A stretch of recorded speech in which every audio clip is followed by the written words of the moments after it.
man speaking in the city square, trying to tell somebody that he cares. Can you blame the voice of youth for asking what is true?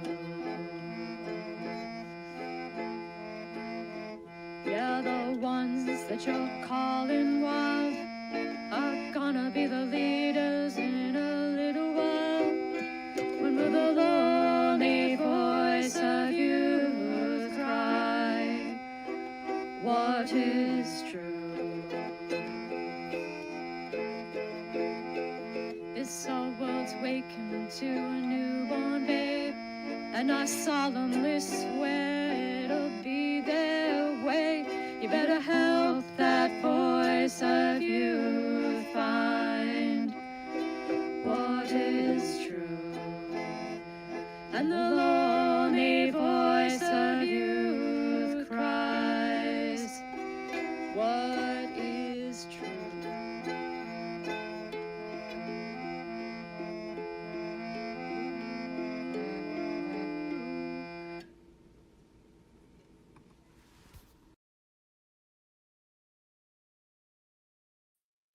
All right.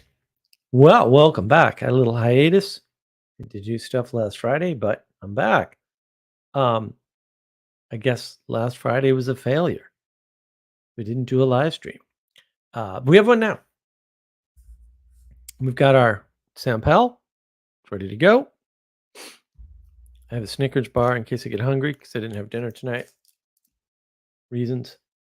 I've got some tea. Technically not tea. Tappy Tract from my favorite tea company, Table Rock Tea. It's not tea because it's actually just herbs, and that's a tisane, technically. I learned that from the Table Rock Tea Company. Have a nice little tour. And of course, we've got our Muppet mug. Have you considered? You might. You get full of Sampel, so. Oh, we're ready to go there. Great success. Great success. And yeah, 2 weeks ago we did success, and now I figured, like, yeah, let's do failure. Because it seems like that's a good idea. And then at that, you might ask, what is failure? Have I failed to capture your attention? Does the fact that I'm not making $1 million a year on YouTube mean I'm a failed YouTuber? Did I fail at all the businesses I started that are no longer running? What if only one of them turned a profit? Or do I succeed just for having tried? And therefore there's no failure? Or did I learn something and therefore no failure is assigned to what I did? See, these are not easy, straightforward questions to answer. And so you might say, Master Muppet Mark, standards are important for failure as well, right? You're measuring against something, as we went over in success. But just to be clear on my position, failure is not the opposite of success. It's not the lack of success. It's not the lacking for success. I think that is a dead end definition. It's part of this binary thinking. And I think it's just plain wrong and unhelpful. And maybe what is more helpful is to ask how to build a bad life, because that's failure. And hopefully in that little rambling, you've noticed that there's a space between what we're calling success, which is our judge, and that's what we talked about last live stream, right? A couple of weeks ago, and failure. And so the implication there is that failure is not a judge, at least not in the way success is. And what we're missing in general, I would say, in the sort of the ethos, the conversation, the zeitgeist, the milieu of the culture war, is this sense of space. Now, this stream is not about space, right? But I have to mention it here to destroy this false dichotomy, this binary of success versus failure. And I don't want you to get caught up in this idea that failure is a negative judgment and success is a positive judgment. So I don't think that's helpful. Don't think that's useful. I think negative success and positive success, maybe that's more useful. And look, the world has space, and that's where potential is waiting to manifest, right? It's waiting for manifestation. And how do you take a step from failure to success or from neither failure nor success to one or the other? Space. That's how. We have to have a sense of space in order to understand these things. And in particular, in order to understand that the world is not made up of binaries. And that's how you get there. You realize, oh, there's space, say, between things. And there's there's potential that you can manifest, and it could go, we'll say, in either direction, although we don't really like direction here. This is a pirate stream. We're all about navigation and orientation and aiming, not mere direction. Mere direction won't get you anywhere on a boat. I can tell you that much. So space is important, but again, we'll save that for another live stream, or perhaps I'll do a recorded video on it. And so recently I ended my lawsuit over my mother's estate and their theft of it. And they admitted guilt to the court. However, I mean, that took 4 years. So lots of time, energy, and attention, and ended up financially in the hole, right? And you may ask yourself, was that a failure? Did I make an error? What was it, a mistake to do this, to go through this for 4 years? And I fought for the admission that my mother did not want her estate to be scattered to the four winds, all her personal effects, and the result of all of her life, uh, and my stepfather's life, destroyed, given to a random person she met on the internet who never knew her well. That's what I was fighting for.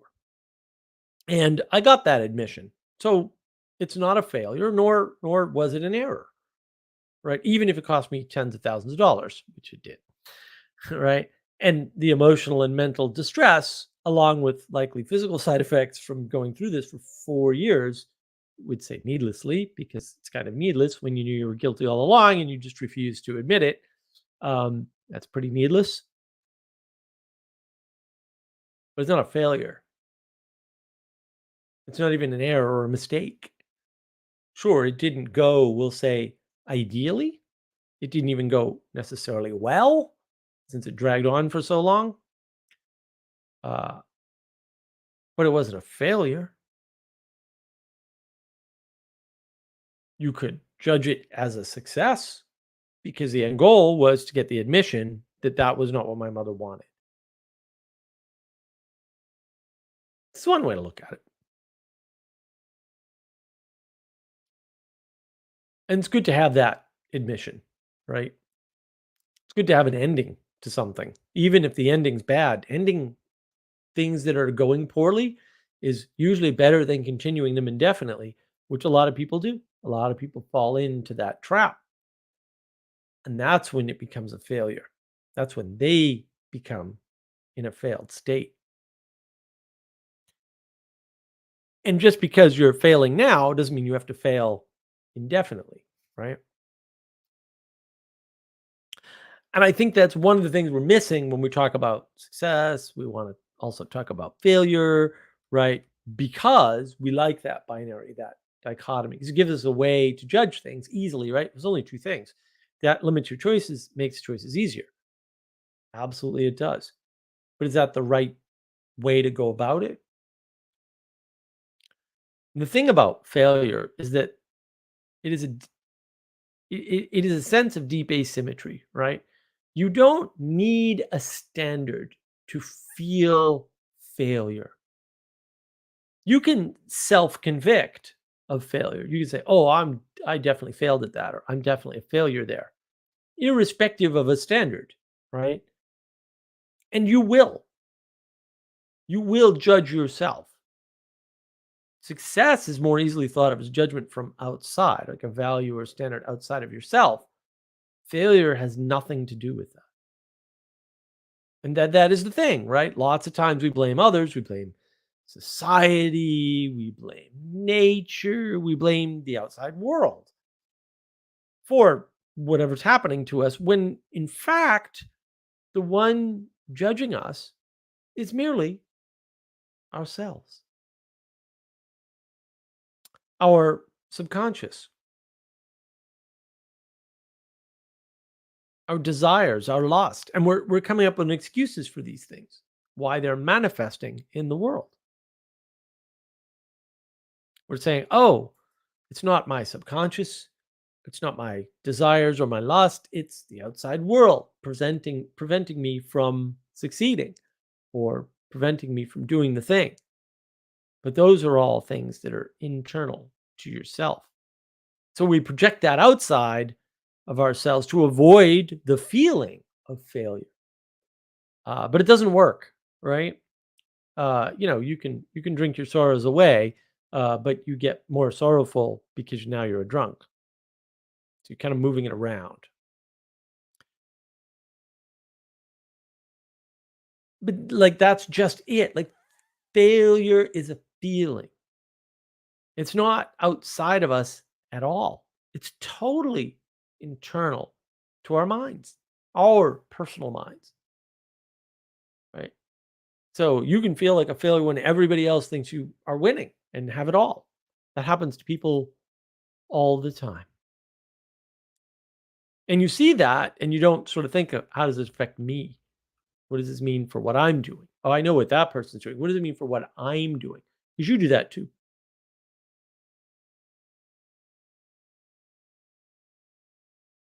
And the interesting thing is the things we have the most control over are the things in our head.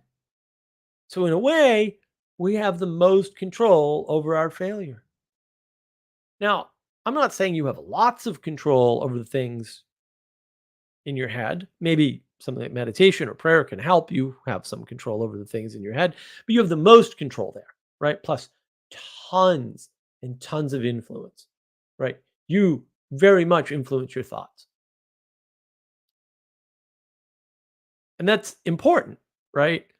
Um, because I think that's where we should all focus in general. What influence do we have over our feeling, in this case, of failure, right? Or our feelings in general? What influence do we have over ourselves to change our attitude, our affect, the aspect at which we're approaching the thing that we're experiencing in our head or our fantasy? See a previous live stream on hallucination and fantasy. That's what prevents failure, is the amount of control you have over the sense that you have of failure in your head.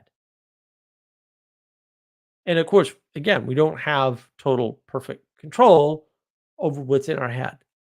We don't have that, right? But we have a great deal of influence, and we should use what control we do have and all the influence that we have to try and get our sense of failure resolved in some fashion. A lot of people say feel like failures because the parents didn't praise them enough when they were young. That's a very real phenomenon. It happens to almost everybody. They don't even realize it. And that's the problem. Don't even realize what influences have happened to you to cause you to feel your feelings. You don't know where they came from. Not in all cases, but in many cases. And so what that means is that we don't have control over our sense of failure in some cases. If you're feeling like a failure, that's kind of on you. But also, you can fix it.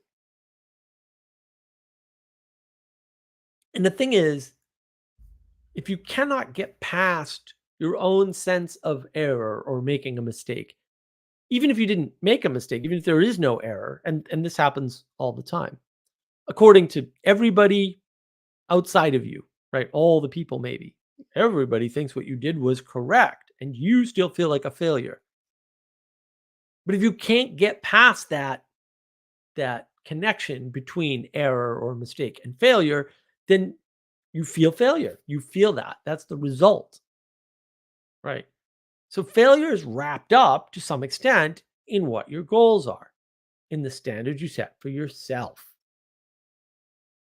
This is different from success, where it's a value outside of you. Failure is very internal. And you'll notice that really successful people have their own standards that they are constantly striving for. And they are not satisfied with the same things as other people. They want a gold toilet. I don't want a gold toilet. They want a jet. They want a 4-hour work week. Great book, by the way, Tim Ferriss.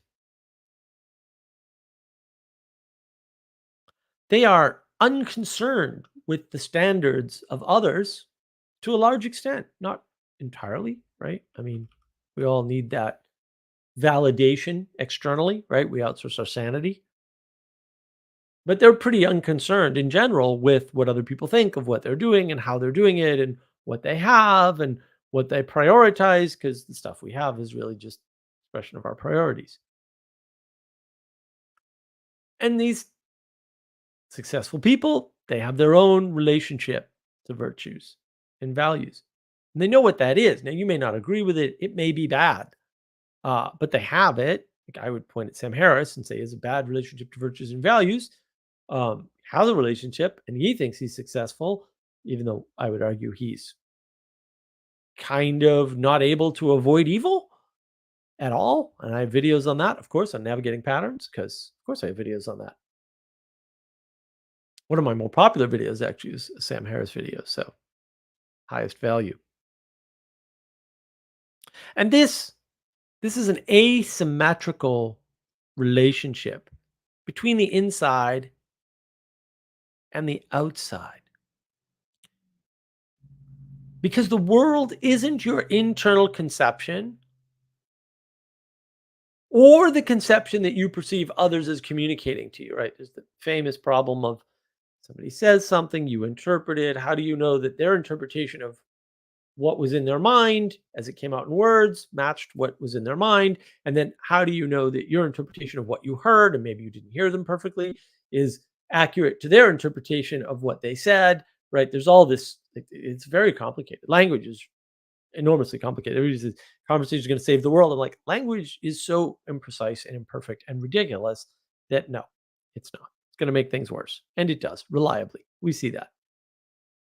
There's an asymmetrical relationship between the inside and outside world. Your internal conceptions are different from other people's internal conceptions. And those are different from the expressions of those conceptions. So sadly, for those who want a simple, flat world, the world is consisted of both your internal conceptions and external conceptions.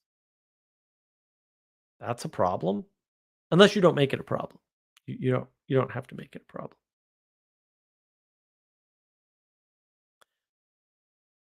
And so the combination of the inside signal and the outside signal helps us to determine the relationship that you have to the world, right? That's the relationship you have to the world. It's not one signal. It's not like, oh, my conception of the world is okay, and therefore we'll just do that, right? Because that doesn't resolve anything. Now you're stuck by yourself in an intimacy crisis because you're not connected with the outside world. And you can go a long time, years, decades in that mode, no problem. But it's not good for you and it's not good for the people around you. Someone's got to make up for your unicorn rainbow ideas when the world isn't going that way.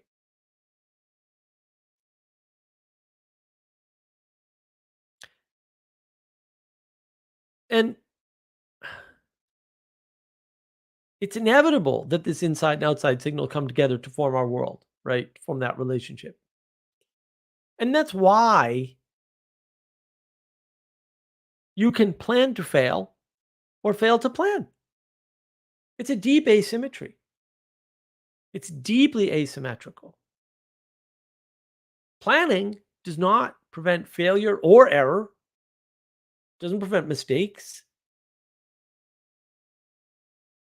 right? But what planning does do is it allows you a better chance to correct errors and turn them into learning,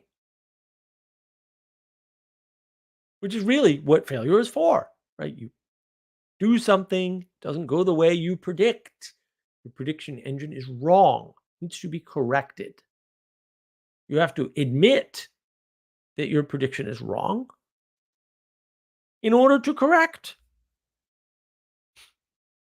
A lot of people have a deep problem with that. The number of people professionally I've approached and said, well, you said that this was going to go this particular way and it didn't. Now what? And they go, I didn't say that. I'm like, what? Of course you did. We wouldn't have done this project if you didn't say those things. And other people will go up to them, oh, yeah, you absolutely said that. I'm like, no, I didn't.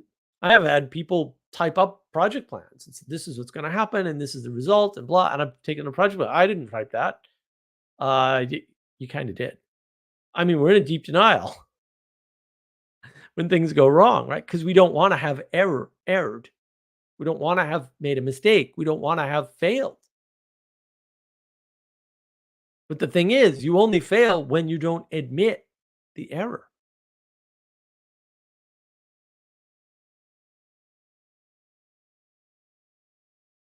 And any failure can be turned into a success with the right attitude or intent. Learn from your error, from your mistake, from your failure, or become angry, resentful, embittered. And you'll notice that when people are angry, they can't learn. Resentment means people did not learn. And probably at some level of their subconscious or whatever they knew they should have. And embitterment is the dedication to never learning again.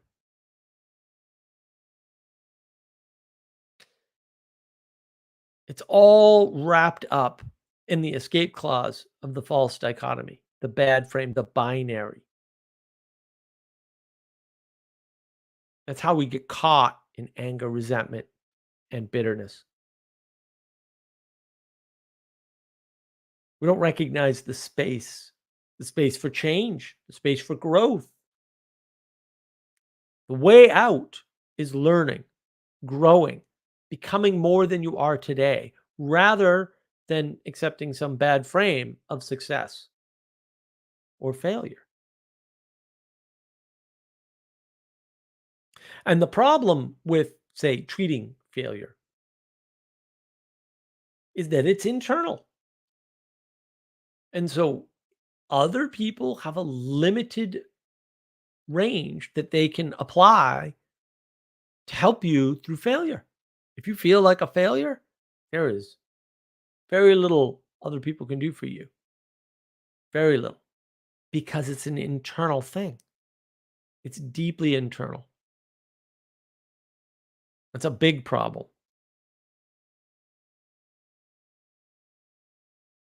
You can support people as best as you can. You can encourage them. And to Jordan Peterson's excellent point, people need so little encouragement. A little bit of encouragement goes a long way. And reminding people of their predictions of their failure when in fact nothing but their success is evident to the outside world. You say, well, you may feel like a failure, but actually everybody else thinks you did a great job. Everybody else thinks you pulled it off. everybody else judges you well and values you, right? It's not enough to have the sense of lack of failure, although that's a thing. Well, I didn't succeed, I didn't fail. That's that space. You also need to give people a sense of success, of having brought value or manifest meaning in the world. Maybe they came away with a lesson, or maybe they just learned that, yeah, your predictions weren't right, but they weren't going to be. There was no way that you were going to be able to predict and get success the way you wanted. Doesn't mean you can get success. Just meant, oh, I didn't do this perfectly. And again, like high performers, top end tennis players, they will beat themselves up out of the dumbest mistakes and errors, stuff that you and I would just give our eye teeth to make a mistake like that, or as few mistakes as they do. But that's also what makes them who they are. And you may not want to be like that. I don't recommend it. Those people tend to burn up pretty quick. A very few are okay. And we should look up to them, but that doesn't mean we should try to be them in that way. High standards are tough on people. And giving people an environment where they feel safe to make mistakes, right? To have erred, right? Is the best you can do. And then eventually over time, maybe they can develop a better perception of themselves, right? Your self perception is still influenced to a great degree by those around you. If they perceive you as valuable, you'll begin to believe that you're valuable, which, by the way, you are because being is good. But obviously, people aren't there yet. So,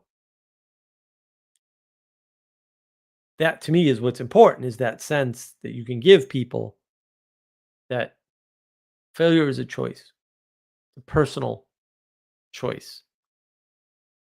Errors are not, mistakes are not. Turning them into failure is a personal choice. And I think the best way to sum this up, the best way to think about this is to say that failure is not when you make an error or a mistake. That's not what it is. That has no bearing on failure.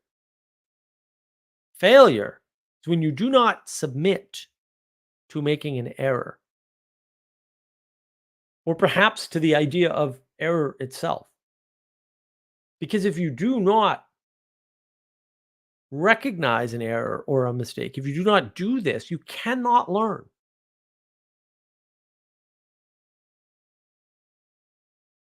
You must err to learn. When you do not do that, you do fail. So again, failure is entirely up to you.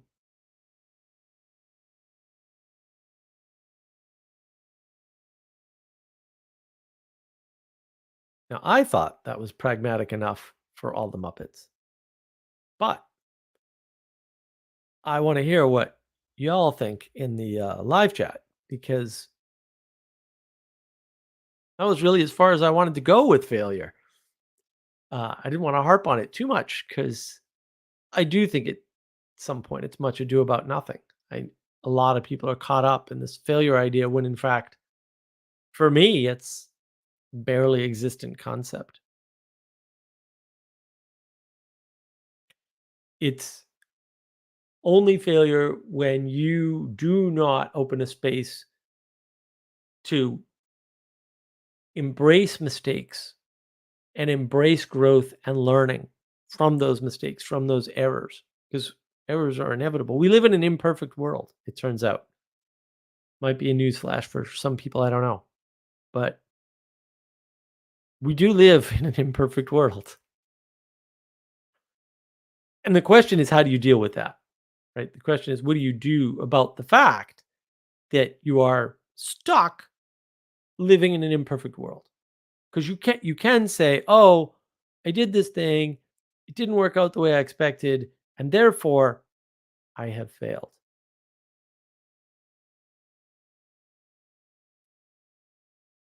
And unfortunately, like I said, like people do that.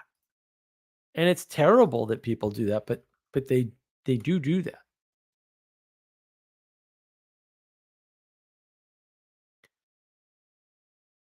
Rakko, I think that's how you pronounce that weird name.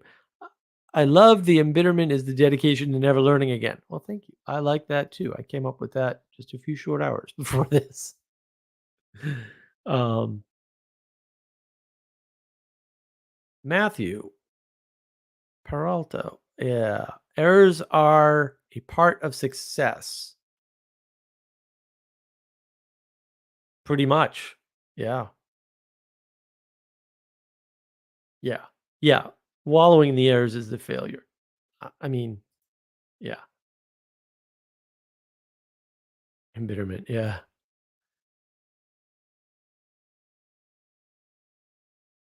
I think that's the real key is not getting discouraged by your errors and mistakes and seeing them as opportunities to grow. But we don't see that in the world. We see the world as a video game.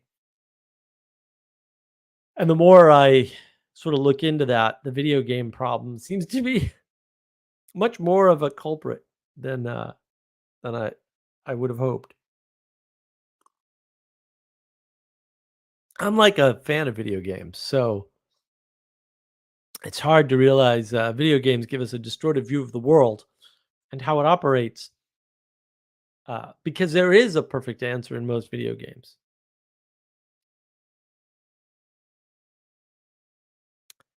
Matthew, discourage is the meta misfortunate.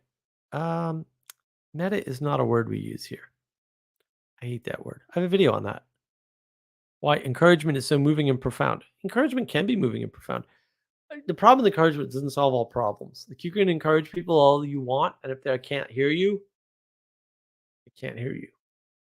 Uh, Not that you should stop. All right.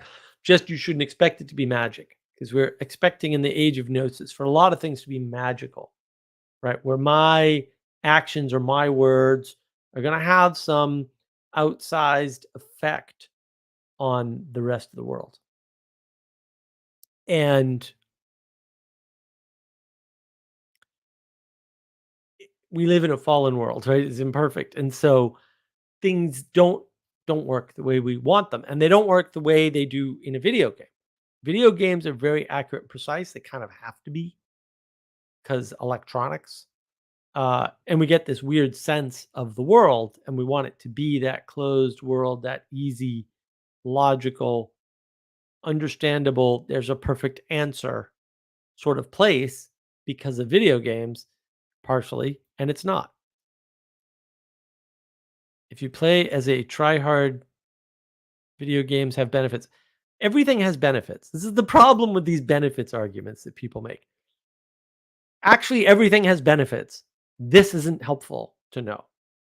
Uh, the fact that smashing your hand on a mirror has benefits is not interesting. You still shouldn't smash your hand on a mirror. And everybody's trying to do this weird redemption trick through magic by using the magical phrase that everything has benefits. And then these same people always say, we can't go back. And it's like, we can go back. We've gone back many times and we'll go back many more. The question is, when we go back, how are we doing it? Are we doing it in a controlled fashion or are we crashing our entire culture?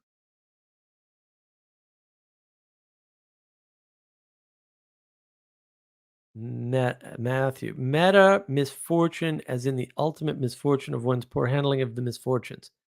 This self referencing stuff doesn't work for me, dude. I can't do self reference. It just, I don't. Stacking things on top of things to create layers when they're the same thing over and over again, it doesn't actually create layers. It just sticks you in a weird loop. Um, that's not my argument. Well, maybe not. It's what you said though, so I only have what you said. It's pointing out specific ones there are. Look, yeah, I don't know that video games are fundamentally different because it is still a closed world, right? And there is still a level of certainty that doesn't mirror anything in the world that isn't in the computers or the electronics, however you want to phrase it. Lazarus, that's the Izot divide. Yeah, no one talks about the Izot divide. Everybody pretends it doesn't exist, but it does, and it's probably the biggest problem we have today. And that's the issue: is that nobody talks about the ought. It's roughly the religious frame. Not some plain this has benefits thing. Again, eh, it's not plain. It was the only positive argument. Video games can have benefits. Uh, so Matthew, this is the theory: video games that allow insight and flow to bleed into real life. I don't think they do. There's no evidence for this. I know people say it. I know Vervaeke's particularly fond of this. Flow state is not a solution to a problem. Flow state can get you killed really easily. Rock climbers happens all the time. Um, there's no evidence that that bleeds into real life. None whatsoever. There's evidence that certain skills may be exacting from video games, but they're skills, not flow states. Uh, but flow state is not a good thing. And that's the problem. PvP is not the same as you say. Well, it is and it isn't. I mean, it yeah, it's not as closed world, but it's very closed world. Uh, it certainly teaches you more skills than say a non-PvP game would. That's for sure. But like it's nothing compared to talking to a person in person. Nothing. And that's the problem is that you're really missing way more than you realize when you're not in front of somebody. Or when you're not on video with somebody, even like video with voice only or text only, right? There's levels to this stuff for sure. Right? Fair, definitely agree. Doesn't solve a problem. Doesn't solve a problem. Misfortune are a given. Okay, Matthew, that's true. How one handles those can be seen as another misfortune, I guess. No, I wouldn't self-reference. I don't think that's helpful. JV disagrees. Vervaeke disagrees with me on a lot of things, and he's wrong about most of them, by the way, but different argument. Um, is much more aligned than you'd think. No, they're not. They're orthogonal. I'm the JV nerd. Okay. Well, we can play that game if you want. Um, I'll put my John knowledge up against anybody else ever. That's fine. Lazarus Bishop Barron calls Catholicism a game that you play. See, I think he's making a mistake. That's why I don't like his work. I think Lectio Divina is a much better way to get into flow than a flat video game. Which practice are you talking about? Vervaeke has a practice called Lectio Divina, which we've modified, by the way, for as a group practice.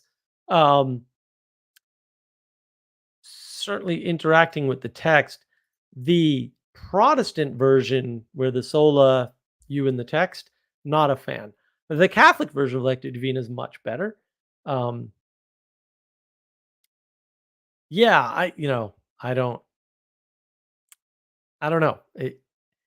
Certainly, being in a group and talking about a text is super helpful, and you learn so much from it. It's like insane. Um, so yeah, I mean, it's a tough one. Anything's better than a video game, really, though. Like getting out of your house is, the only thing that's not better than video games, like watching TV. Maybe that's probably worse. Matthew is JV would say are much more aligned. Yeah, he would, but he's wrong. He doesn't understand the Izot gap, and he confuses that with other things all the time. He clearly doesn't understand it, and he legitimately believes that people are this far away from sciencing away the Izot gap, and that's just such ridiculous talk. I can't even entertain how stupid that is. Yeah, I mean, yeah, it's dumb. Class punk, good to see you, sir. Even though I agree that life shouldn't be seen as a video game, I'm also wearing my Super yes. Super Metroid. I haven't played that one.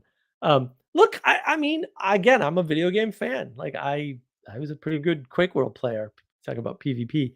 Um, I was always in the top 3 on the servers I was on for years. Like, I did a great job. Had a lot of fun. But, also, you're nowhere near as good as, getting outside and actually talking to people, right? Lazarus, Vervaeke's drawing from Catholic prayer technique. Yeah, I know he is, but it's not. His he's got a Protestantized version of Lectio Divina.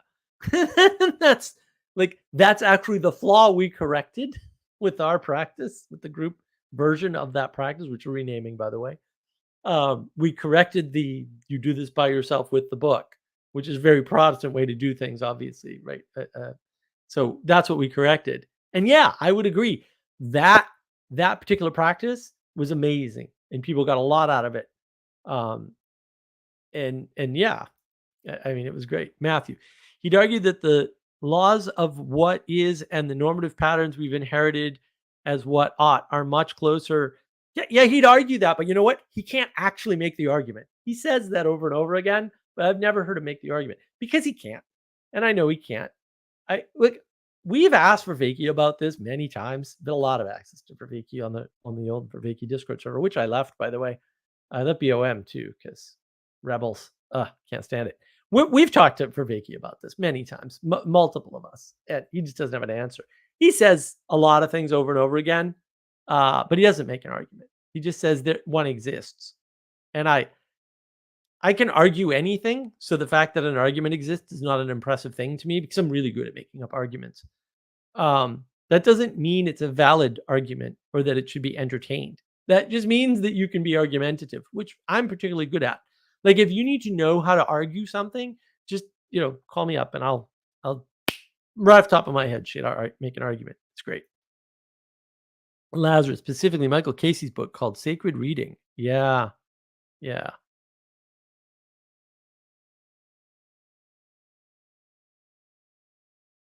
Benjamin Franklin, always trepidation. Video games end if it is a single player game. Yeah, well, all video games end because everything ends. It's called death. Or you can quit if you get tired of it. Yeah, well, that's the problem. You can't do that with life. This is one of the reasons why they're dangerous. If it's an open ended game, also, you choose to play. You don't choose to be born. No, you don't. Uh, you kind of choose to play. Sometimes you don't really choose to play. Sometimes you don't want to play and you play anyway. Is that a choice? I don't know. Interesting question. Uh, Ethan, can you spend a minute on redemption? Really, Ethan? You want me to get into that now? Give me a minute. Maybe I'll go down the redemption rabbit hole. Ethan just wants to see me angry. It might work. I'm already getting there. Can we agree we have a different understanding? All good. Yeah, I can agree you have a different understanding of Vervaeke's work. That's fine. Um, Everything is Protestantized today. Yeah, to some extent, right? That's the rise of individualism. Where does individualism come from? Now you're giving Ethan what he wants. Individualism comes from sola. Dun, dun, dun. Alone, alone, alone, alone. Really? Alone, alone, alone, alone, alone. We're all alone. Interesting. Is that what the Protestants think about the world? That we're all alone? Certainly seems that way. Lazarus. I also enjoyed retro video games. Yeah, they're cool. I think the more oriented and immersive they get, the scarier they become. They do. And it's an interesting that you put it that way, scary. They are scary. Why? Because they're hijacking our senses. Look, I'll make arguments all day long that kids should play video games because it does train children for certain things. The question is whether or not 30-year-olds should play video games or 40-year-olds or 50-year-olds or 20-year-olds. That's where it gets kind of tricky. Because again, we don't have that sense of space, that sense of motion through time, that sense of development, right? Like success or failure. No, development. That's what allows you to turn what you would have characterized as failure into not failure. Is that sense of development. Video games are good for development.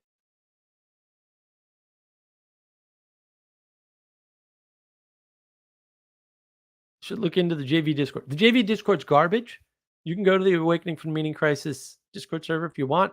I don't think anybody there actually understands John's work. they used to ask John questions, and he'd basically correct them because they were dumb. Uh, they didn't like the arguments that Manuel and I made, even though we understood John's work a lot better than they did, for sure. I don't think John would actually disagree with that. You can ask him. I've met John, by the way, so I've talked to him quite a bit. If you listen to his meditation series, which is hard to find, but it is still there, you can hear him talking about my role in the meditation series and the community. Lazarus blamed Descartes. Stories can help you develop adulthood. Refine might be a better word. Yeah, look, you can refine yourself using games of all types, including video games. Just got to be careful with that. And I think one of the problems that we have is this relentless sense of continually trying to redeem things. And the problem is we can't redeem.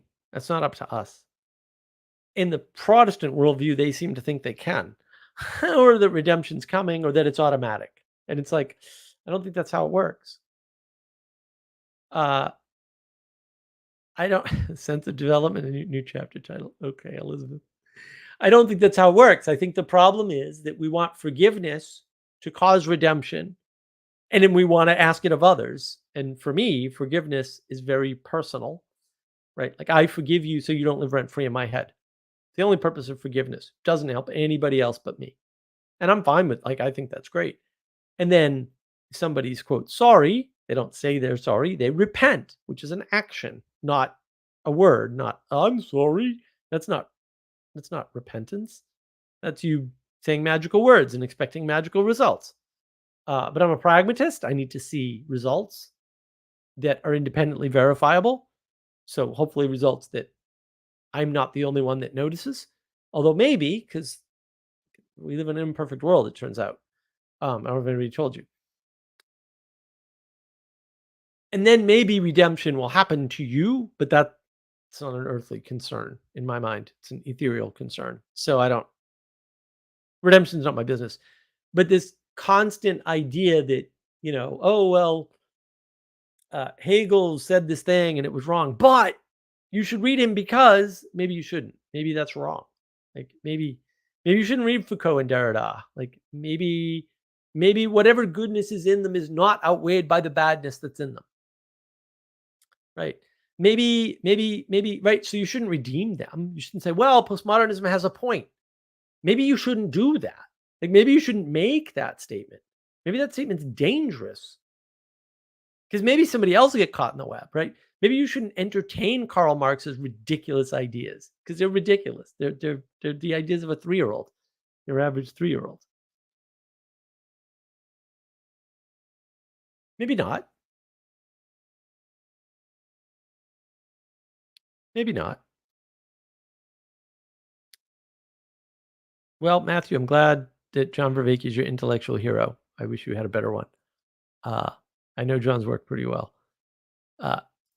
You should check out his meditation series, although you should not meditate alone. You should meditate with a group. And we had a group. It was a great group.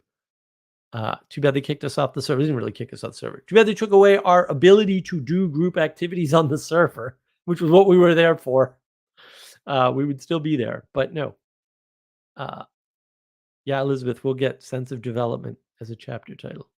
I hope you're keeping a list of these things and sending them to me because I'm not going to remember. Class punk. We need more good Peterson Sphere Discord servers.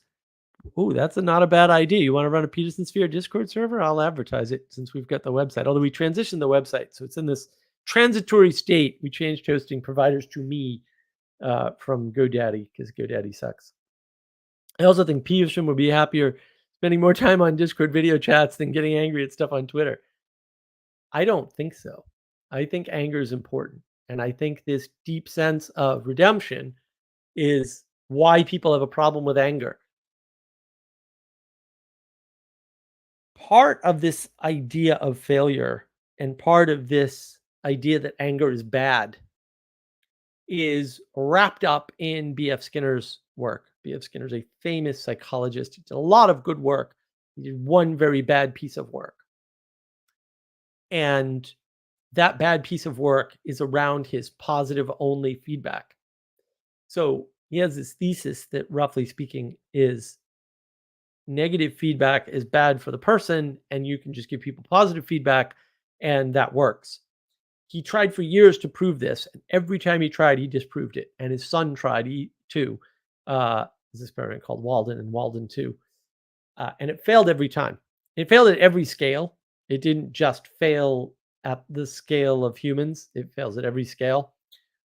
It fails for obvious reasons. If you believe that evolutionary theory set, because it's a theory set, it's also a set of ideas and inferences, and some of which are wrong and unprovable. But if you believe that evolution is true, negative feedback is way more important than positive feedback, and positive feedback is not necessary at all. According to evolution, like according to what Darwin was writing about, for sure. People miss that. I don't know how. I don't know what's wrong with them. Also, equality is also wrong. Equality is bad. It's what evolution necessitates. So yeah, it's but I think we don't like the angry signals. B.F. Skinner tells me we don't need the negative signals. So we try to redeem people and say, oh, no, no, no, they don't have to be negative, or they shouldn't be negative. That's actually just wrong, technically incorrect. And so we need somebody to be angry on Twitter about things that people should get angry about, so that we know which things we should be angry about. Because we're suffering in a world where no one's angry enough about the things they should be angry about. That's part of the problem of the world right now. When somebody wants to disrupt your ability to get food, you should be pissed. When somebody tells you to eat bugs, you should be pissed. When somebody says you'll own nothing and be happy, you should be pissed. And you should let everybody know, so everybody else knows we should be angry at this. This is not okay. How do I know it's not okay? If you don't show anger to me, I don't know. I'll trample all over you and never know it. And now, you can say that's on me, but I'm going to say it's not. I'm sorry, man. If you don't give me a signal that I shouldn't be doing something and I do it, you got to take some responsibility for that. I may be the agent that did the thing. I get that. But if I don't know that the thing's good or bad, I'm just exploring. We need negative signals. Twitter may not be the best place for signals, but Lazarus, but since you're not on an island, it does help others know if they know right away or not. Yeah, see, everybody in individual land, the Solas, land of the Solas, everybody posits everything as though they're on a desert island. It's like, why is that valid? Everybody posits everything from their perspective. You're pulling a lever. Do you pull the lever and kill one person or 10 people? Because you're the agent pulling the lever. These are ridiculous questions, and they shouldn't be asked, except in very specific contexts as part of a larger framework. When you take them out of that context, you blow up the world and you give people misimpressions of it. Well, I suppose you see what I'm saying. Video games need redeeming. Yeah. I don't think they are condemned in the first place, I suppose. Yeah, I'm not entirely condemning them, but also problem. Matthew, redemption is on continuum of transformative experiences. You know, this idea of transformative experience is very tricky, right? Because it's a self-assessment. Self-assessments are typically wrong in psychology. We all know this. And transformation might not be good. Could be bad, right? I am a felon. It took years for me to be redeemed in my family's eyes, and society's eyes, and my own eyes. Well, I don't. Did you get redeemed, or did you repent? Because going to prison is about repentance, like specifically in the U.S. in particular, right? So, yes, Matthew, there's no Vervaeke without Peterson at all. So Peterson has to be more impactful. Also, Vervaeke takes a lot of stuff from Peterson, rather explicitly, by the way. And yeah, that's why it's the Peterson sphere. And I went over this in a previous stream on Father Eric's channel, actually. Vervaeke's awakening from meaning crisis doesn't happen without Peterson. Just saying. Directly. Peterson's success in particular. The person who recorded some of the maps of meaning stuff went to Vervaeke and said, "Look what Peterson did. They know each other, right? Like, I want to do this. I did this for him. Let me do it for you." No Vervaeke without Peterson. Also, no discussion of meaning without Peterson by anybody. There's no meaning crisis discussion without Peterson opening up maps of meaning. The meaning discussion happens due to Peterson. I'm going to outline that in an article on the petersonsphere.com website soon. I haven't done it yet. Oh, I'm part of the way through it. And we've got other articles coming, Father Eric, Pastor Paul, all right, and my buddy Bruce, Manuel. We're all going to write some articles. JV affords me the ability to explain why JP's kitty clean your room is psychologically pleasing. Who cares? You don't need to explain why you feel things. You just need to feel them. This deep idea that explanation has some magical ability is just wrong. You can just be happy. You don't need to know why. Knowing why you're sad won't necessarily change your sadness. Explanation is not required. Sometimes it's helpful, but most of the time it's actually not. And you're distracting yourself with explanations. And it's like I said, sometimes that distraction is worth it. But most of the time it's actually not. Right? I mean, this is the deep sort of knowledge of the Stoics, if you will, or the wisdom of the Stoics, I should say. The wisdom of the Stoics is, yeah, doesn't matter. Still got to go through it. A lot of Stoicism is doesn't matter. Still got to go through it. And that's important and useful, and the Stoics are cool, and I'm a Stoic, so good stuff.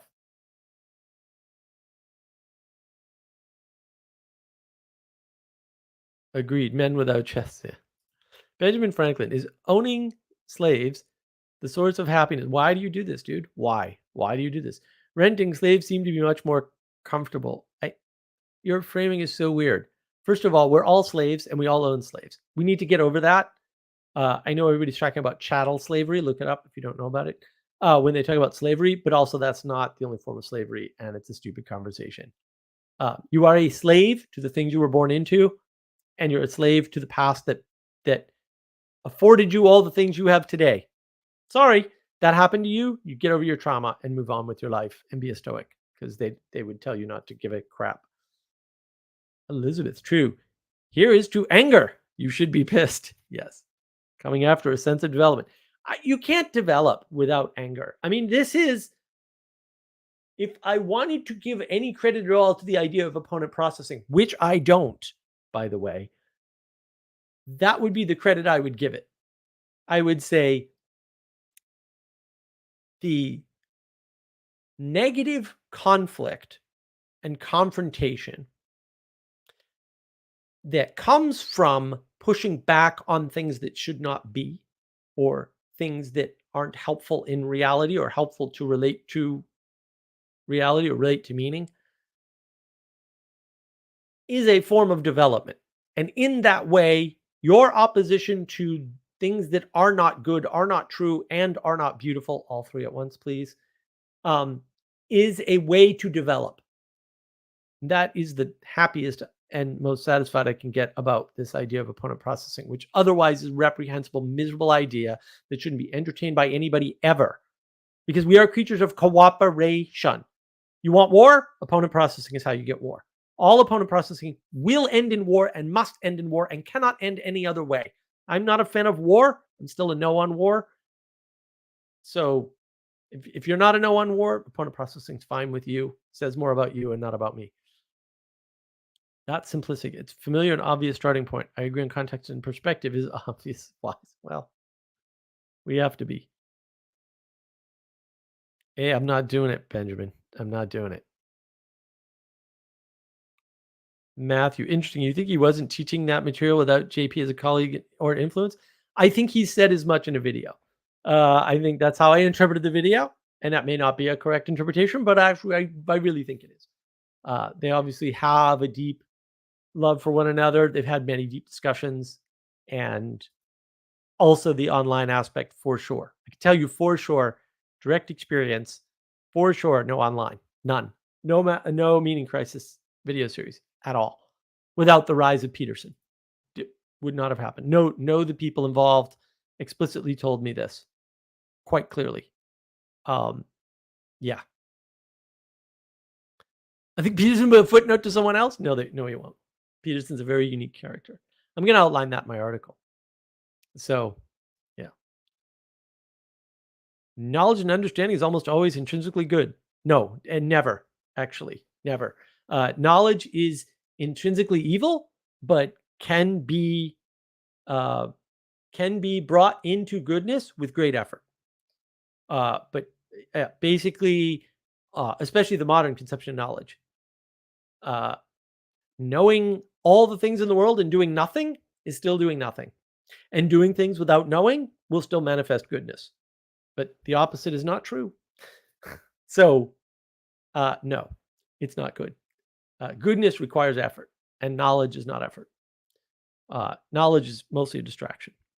And that's the problem, is that it's mostly a distraction. And I, our modern conception of knowledge in the age of gnosis, as I call it on Twitter, our modern conception is very much wrapped in around propositions. That is the propositional tyranny that John Vervaeke talks about. We agree on that. There is a propositional tyranny. And it is due to the age of gnosis, where we're placing knowledge as propositions as the highest value. And I think John is brilliant in that he fights that by saying participatory knowing. There are specific reasons why I think that's brilliant, even though he's not describing knowing, he's describing information. And information is super dangerous. We have a flood of information with the internet. So the internet it's a flood, technically speaking. If you want to know more about that, you can read Mature Peugeot's excellent book, Language of Creation, where he talks about the flood and the pattern of the flood. And yeah, look, man, maybe a few footnotes. Elizabeth and I want to know, who's the someone else? Where are these footnotes coming from? Who's Peterson a footnote to? That's the question. I agree that phenomenological landing point is a phenomenological landing point. I have no idea how is he going to be a footnote if you don't know who he's a footnote to? Slave to yourself and others, Matthew. Slave to yourself and your past, and the past that you never knew because you weren't there. Right? Like if you're in England, you're a slave to the building practices that were developed there and never changed. Some of which are better than the ones in the US, by the way, but not many. Only a few. But that's because we came later, right? And we took all the best stuff out of England to a large extent. Lazarus, one huge thing JP did to correct Jung was to get rid of Jung's collective unconscious as God and to point up rather than down. That's interesting. I've never thought of it that way. That sounds right. I don't know. I mean, I think there still is a collective unconscious, but it's a tougher fish to fry. If it's some kid that comes after Peterson, how's Peterson a footnote?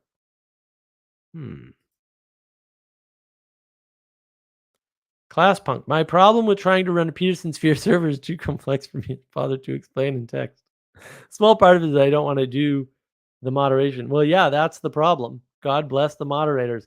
That's the problem, my friend. Leadership is hard. It requires all kinds of responsibility. And nobody wants to do it. Nobody wants to take responsibility. That is the one failing, we'll say, or at least my main failing for Peterson,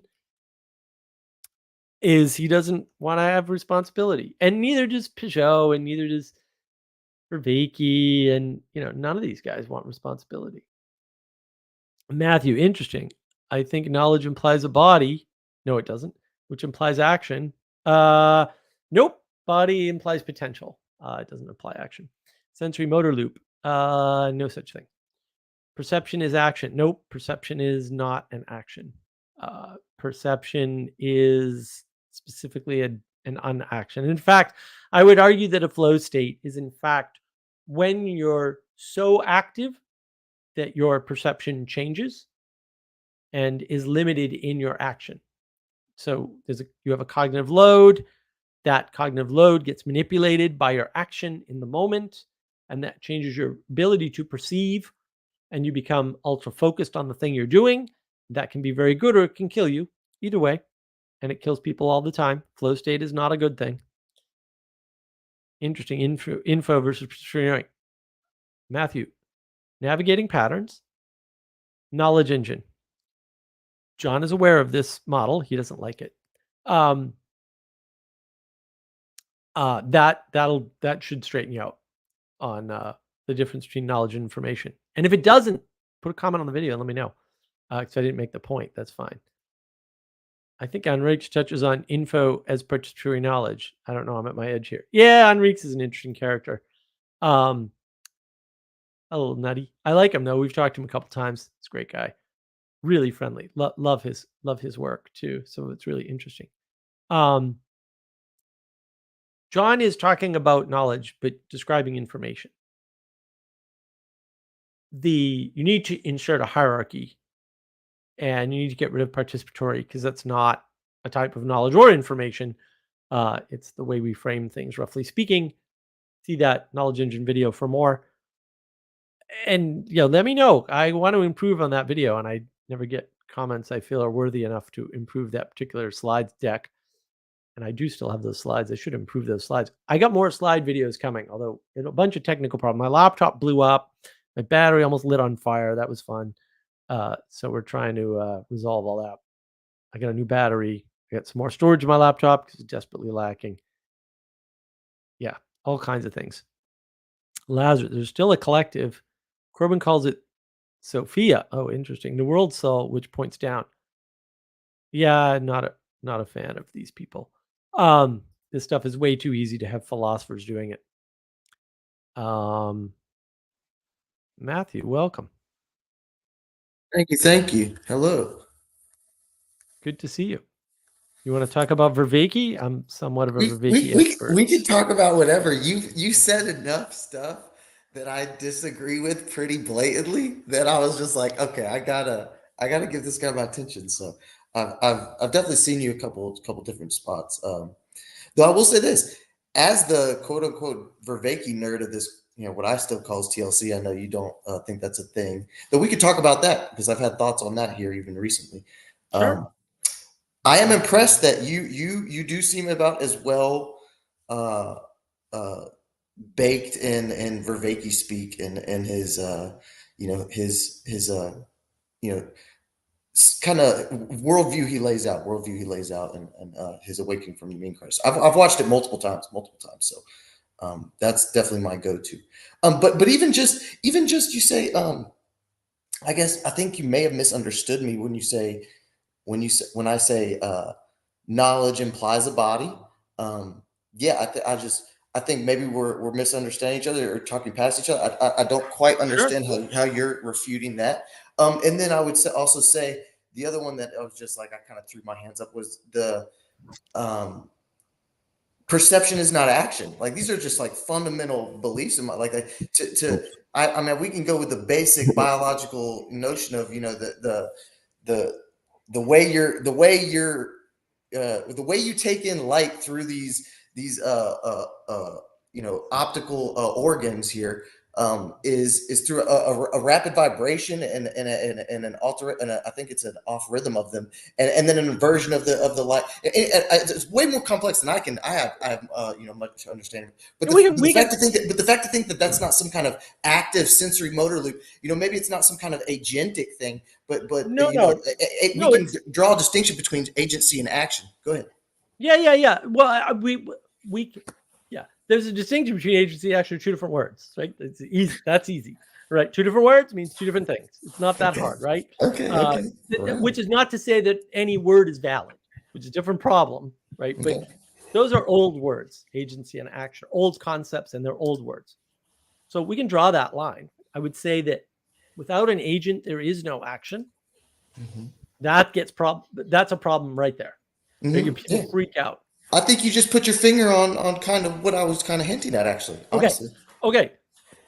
The act of perceiving something, right? Or the action of like my perception And we can use eyes. It's something I happen to know about, right? So the light I mean, streaming they're the in. organ of perception, right? There is, but there's no action. In other words,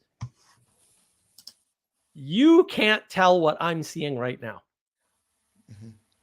And I can't tell what I'm not seeing right now. And so there's a limit of agency on both sides. And that's why it's not an action. Right? So an action has to be something that can be independently agreed upon by multiple agents. In other words, it has to be outside of you. So I have a live stream about this, right? Where and people went after me because my I peeps feel know like you're me. attacking solipsism. I think I see where you're going. Go ahead. Well, solipsism, but also they attacked. They went after me. They said, "What about meditation?" Because they know I'm a big fan of meditation. I did for Vicky's meditation series, right? And I said, "No, meditation is absolutely not an action." And how dare you? Right? I was like, "Oh, you think you were going to trap me that easily, did you?" Right? But also in the East, just listen to what they say. The striving for meditation in the Eastern literature is quite clear. It's no action. Like, that's the goal of a good meditation in Zen. Yeah, okay. It's explicitly not an action according to the people, in the East that you think you know something about. In the West, we don't, by the way. That's Western Buddhism. I think I understand the confusion here then. And I think I would understand where the Western, this is where where I go from is, well, there's a Western left brain kind of pattern recognition that's taking place, and what you're saying is because what you're saying is technically and precisely correct. And what happens is it gets filtered and interpreted through, this is my opinion on this, I'm kind of at my edge here, but it's this lens. It gets filtered through this Western left brain kind of, has to have the abstraction and notion of it. And so we say, okay, yeah, we get it's the idea of it is to not act, but it's still this ritualistic action. And so I think that's where the I guess you would say kind of talking past each other. But I understand what you're saying. I think your point holds. Okay. Yeah. So because and I would go further. Just to tie in a little bit of JV there would be like that is that participatory kind of anthropological perspectival changing. You're actually going and doing the practice and taking from the word, from the culture that is produced this phenomenon, this human phenomena that you can participate in. I mean, at least you would say you participate in meditation. Yeah, I don't know that John would go that far. He might. I don't think so. I think the participation is not in, say, the meditation. The participation might be in the Sangha. I think for sure that's what he would say, for sure. In fact, I think he said that. The participation's in the Sangha. Participation's not in the Dharma, right? Which is the knowledge. It's not in the teaching. The participation is in the community, roughly speaking. And that's why, the Sangha is so important to John, roughly speaking, right? And then having built the meditation community around his meditation series, John and I've had conversations about this, right?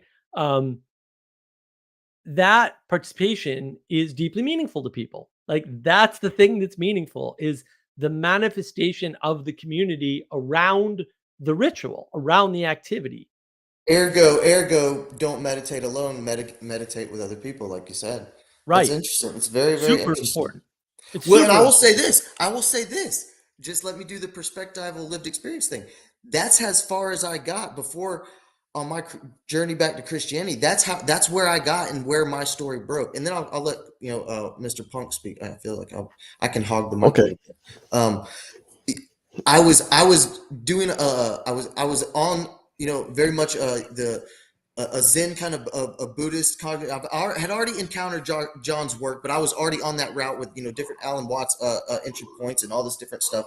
And the last hurdle for me was going to a community. Was going to there was a couple temples in the northern Florida area I was at, and it didn't work. I go down the different details of it, but it didn't work out. And I ended up taking, honestly, in a very bare bones way, I ended up taking a lot of what I had learned in the meditation styles and practices, and just took them into what, I was raised a Catholic, just took them back into a Catholic church, hours before mass, Right. and was like, hey man, this feels like this was kind of designed for this anyways. Now I'm still alone at that point, but there's still the church community and people coming in, and I just stayed in church at that point, and it kind of went along seamlessly with my philosophical, obviously you could probably get, I care about the philosophical rigor and stuff too. And it kind of went seamlessly along with it, just this transformation for me. Well, I guess I'll say I do meditate alone, but it's not coming from a place of something I invented. It's coming from studying a lot of different traditions and stuff. It's coming from distributed cognition. It's not something I just made up. It's coming from a lot of trial and error, from taking different teachers that are way more skilled than me, way more experienced than me. So I think that's an important distinction. Well, no, But I also, but it's going to end in solipsism because it can't end any other way. That's the problem. It's like because man, we had a discussion on the Mark of Wisdom Discord server about this, this whole week basically, which is self-transcendence as a term doesn't make any sense. It's complete nonsensical garbage. Like anybody that says that, they're a sorcerer and they're trying to sorcerer you. You can't self-transcend. The references don't work in the language. It's a breaking of the language. You wouldn't know if it happened anyway. And that's the issue. Like you can't measure your own progress from where you're standing. That doesn't make any sense. It doesn't work in gauge theory. It's unscientific, right? And so you don't know if you're getting better or worse. Like you don't know. There's no way for you to know. Look at Steve Jobs. Steve Jobs is famous for having gone and he stayed a whole 6 months. I'm like, 6 months? What the hell is that? 6 months in India under a guru, under a well-known guru, who's a good guy from what I remember. And he's more of a jerk when he gets back. He thinks he's better though. Listen to him. He'll tell you, I'm freaking awesome, man. I was 6 months under this guru and I meditate every day and now I'm great. This was the point Jacob made or had made, times before or something, but had recently been highlighted of the distributed cognition thing is one of the biggest home runs that JV has. And you're absolutely right. It's the Peterson notion of you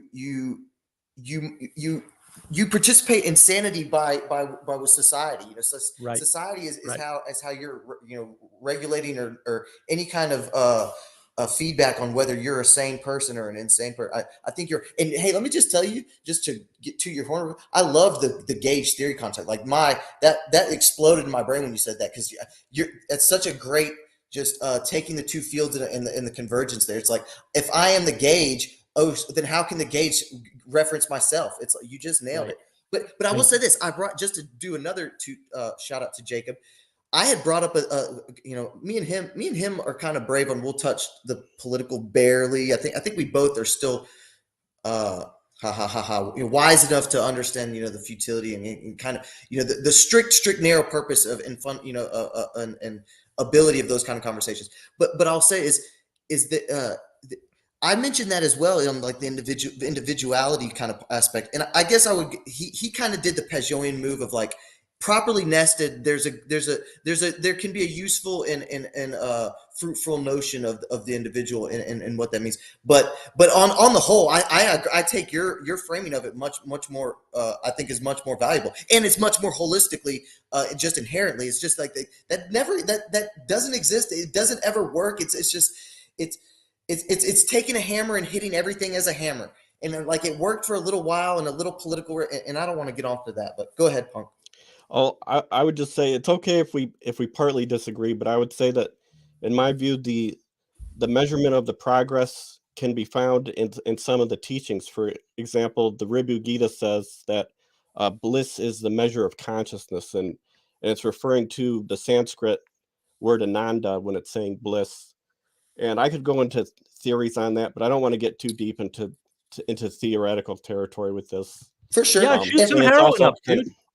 Like, seriously, like, if you want bliss, just shoot up some heroin. Problem I was solved. going to say, well, and I was going to say some self-deception. That's where my brain was going to go to, Mark, was I was going to say, Yeah. there is a risk there of, Oh, definitely. it's, I agree with that. I do agree with That's that. again, that's the Uh, gauge issue. Like, what are you measuring against? You can't do it. You can't measure you against you. It doesn't work. Mhm. It's the to the extent that you are the single individual entity, and to the extent that that's useful to abstract and to chew on, you you you have to have a complex system that you are participating as well, a la a community, a la the sangha, a la a church, a la a wisdom fellowship that is engaging and interfacing with that complex system to to ameliorate and navigate. I love your name, Navigating Patterns, man. That just hits right to the fundamentality of JP, Vervaeke, and Peugeot. I mean, just nails it. But so to I have ameliorate a and question. navigate these self-deceptive issues, because it's the JV mantra. It's like, what makes you adaptive and rational and this special creature is the exact same things that go wrong, the exact same systems and dynamics that will lead to deception and destruction. And so it takes effort. I loved your highlighting earlier of effort as well, Mark. That's one of my street wisdoms that I've still kept with me, is like, one of the things that went wrong in my young childhood is I didn't have to try at anything. And boy, adulthood, once I had to try, that smacked me, gentlemen. Oh, so can you have a sufficient amount of to get a little Socratic, a sufficient amount of pre-recorded information or teaching around a subject that it could answer enough of your questions to uh, be almost as good as a community, or even better No, if the community no, a is not. community is live feedback, dude. A community is But alive. what if Information is not alive. It's a dead transmission. It's what dead. It's what if fundamentally different. what if the teachers in the community don't match up to the teachers in the recorded information? Yeah, they're not What gonna ever. Recorded information is dead. The minute, I mean, Socrates You and know, Plato and you, Aristotle had this discussion allegedly, right? Like, maybe Socrates isn't real, but like, they had this discussion. What things do you write down and what things do you not write down? Why?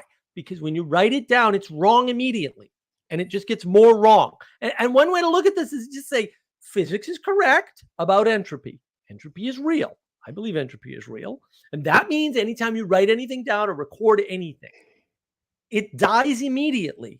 Entropy sets in immediately. Now, it may not be enough entropy that it matters, right? Like, meat doesn't rot instantly when you shoot the deer. It's not like you can't eat the meat, right? So, but it will, right? It will, and it's the same for words. It's the same for those things. And you're not getting feedback from them. And so, yes, when I read a book, I get very satisfied. Let me give you a story. This is fantastic. So, this Australian friend of ours, maybe he'll jump on the stream. I don't know if he's watching. Busy today, maybe. It's not Jesse. It's a different Australian friend. I have lots of Australian friends for some reason. He was it looked like he was reading this book, and what he was saying was unbelievable to me. Okay, it's this guy Ferguson. I think it's William Ferguson, who wrote this book in 1962, where he's talking about manorial power, as in the power of the manor. And he's describing feudalism, classifying it as something else, which is just wrong. Like, when you're describing the thing, you just classify it as the thing. You don't make up a new name. That's ridiculous, right? Unless you want to be a cool philosopher. Right. Well, it's worse than that. The guy's a historian, apparently.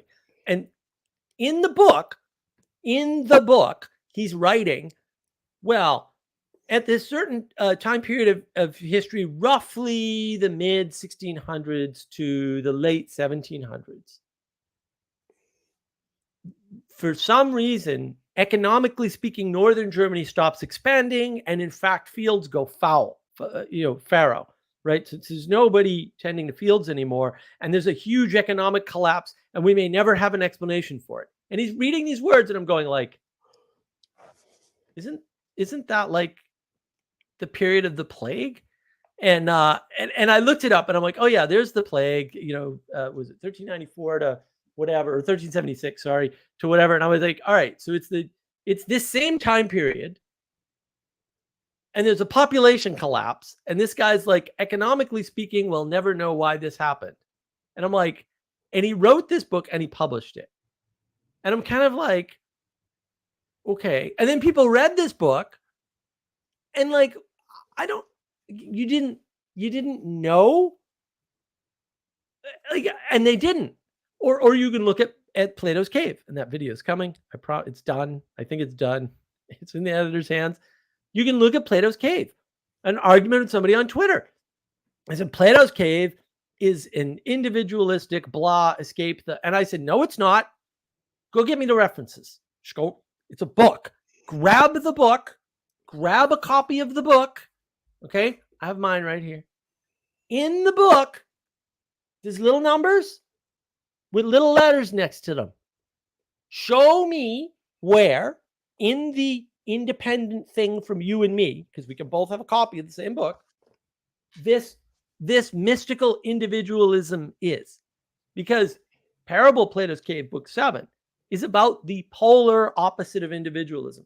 It's actually an outline of the class system, why the class system is there, why you can't do anything about it, and why the wisest people among us, the true philosophers, they call them, right, have to be abused for their good works.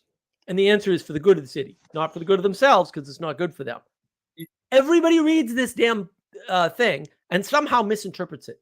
And the interesting thing about this Twitter guy was two interesting things. The first thing is he responds to me with a quote from somebody else. He didn't give the reference. He just gave the quote. And the quote was clearly wrong. I'm sorry. That's not in the book. Okay. The other interesting thing is I said, looking for your references, go get me the little numbers with the little letters afterwards to prove your point. Because it's a book. We can both reference the same thing. Okay. He came back and said, oh my goodness, you're right. We're effed, which I thought was interesting. What do we do? So, right? And so this whole time, he told me he had read it multiple times. This whole time, he thought he knew what that said until somebody outside of him challenged him and said, this satisfying thing that you read that matches your expectations, that gave you comfort, that you thought you learned something from, you misread it. That comfort was false. And how do you know? You don't know until somebody like me, who's disagreeable and willing to stand up and ready, willing, and able to say, no, you're wrong, and be mean, as people call it. He didn't know. He was on the wrong path, and he was screwed. Screwed. He thought he was going to break free, like the freaking Matrix movie. That's what he thought. Well, oh, go ahead. Okay, well, I was gonna say, where my brain went with that is, first of all, I mostly agree, Mark. I mostly agree is that first of all, the dynamic system of the community and the death of not embodied, this organic that self-reference, the death of frozen slogans is what it made me think of. The JP move of sloganeering is these sayings of the dead. But it also reminded me too of is in this I don't know how this will land with you, but here comes the Christianity, as I always like to do the disclaimer as a new Christian, is the spiritual nature of like you said is the spoken word is. There's something magical about that. There's something else there. There's something, you're really chewing and wrestling and engaging with reality. But as soon as, like you said, as soon as it's etched in time, it's frozen. There's this, now it's subject to it's subject to what I would call the original sin of combinatorial explosivity. It now cannot compete with the dynamic nature of reality. And then the other thing I would say also is that, just again, here comes the Christianity. You mentioned the Republic there. It's like the notion of the individual, that small narrow lane it kind of has in the Western society, that comes from Jesus Christ. That comes from the philosophical and social and metaphysical impact of that notion of the individual stacking and participating in the Christendom story. So I just read the Republic, reread the Republic about a month ago, and you're absolutely right. That's not going on in Greek. The individual is not going on in Greece. Okay, at that time. That's right. There's no individuality in the Republic at all. It denies it as a frame. It specifically points out that even if there are individuals or something like that, it's useless. It's a useless idea. And I guess I would just I could tag onto that, is that the Socratic move of that is I think, well, I guess you can have the Christian notion too of is he was worried about, I think, the atrophy of the pursuit of wisdom, the atrophy of the man's rationale, because I think it was Socrates was another representative that was against writing things down.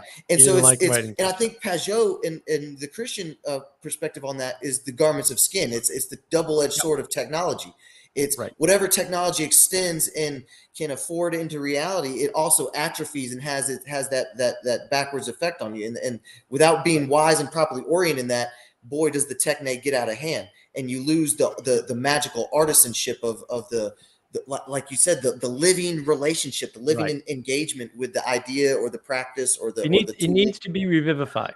And that's the problem. Revivication. Hopefully we've addressed it. Lazarus' question. Are we conflating self with the individual? They're different words. Yeah, no, we're not conflating them.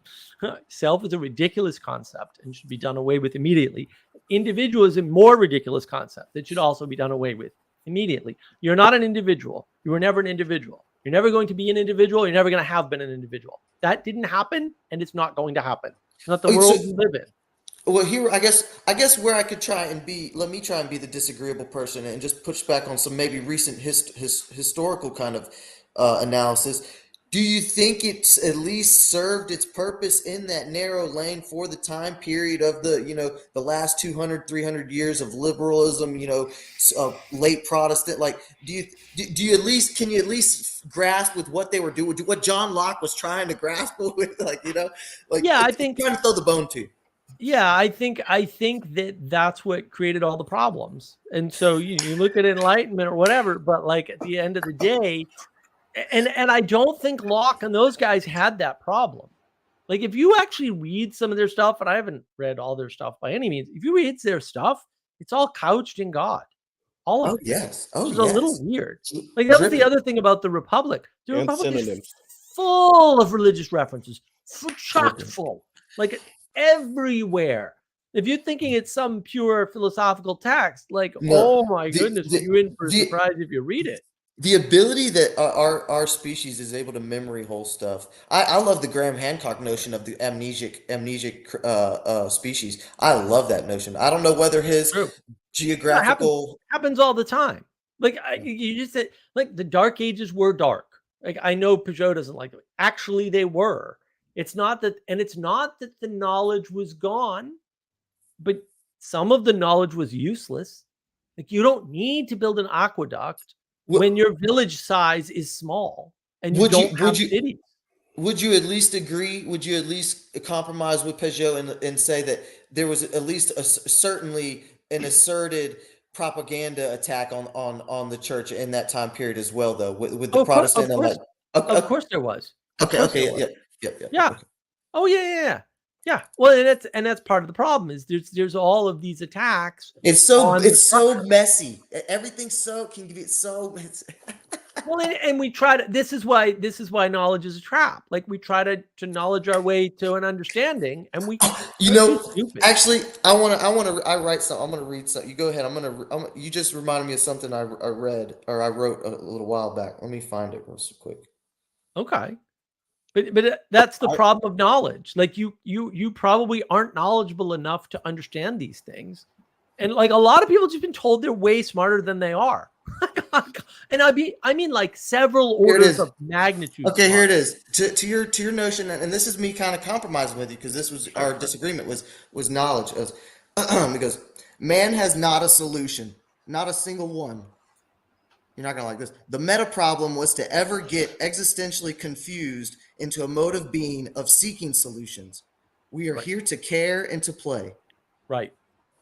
No, that's true. Yeah, no, I still hate the word meta, but yeah, right. Oh, wrong focus. Right, focusing when you start focusing on abstractions, and focusing on abstractions is useful and has to be done sometimes. When you start focusing on abstractions, and you just focus on more and more abstractions.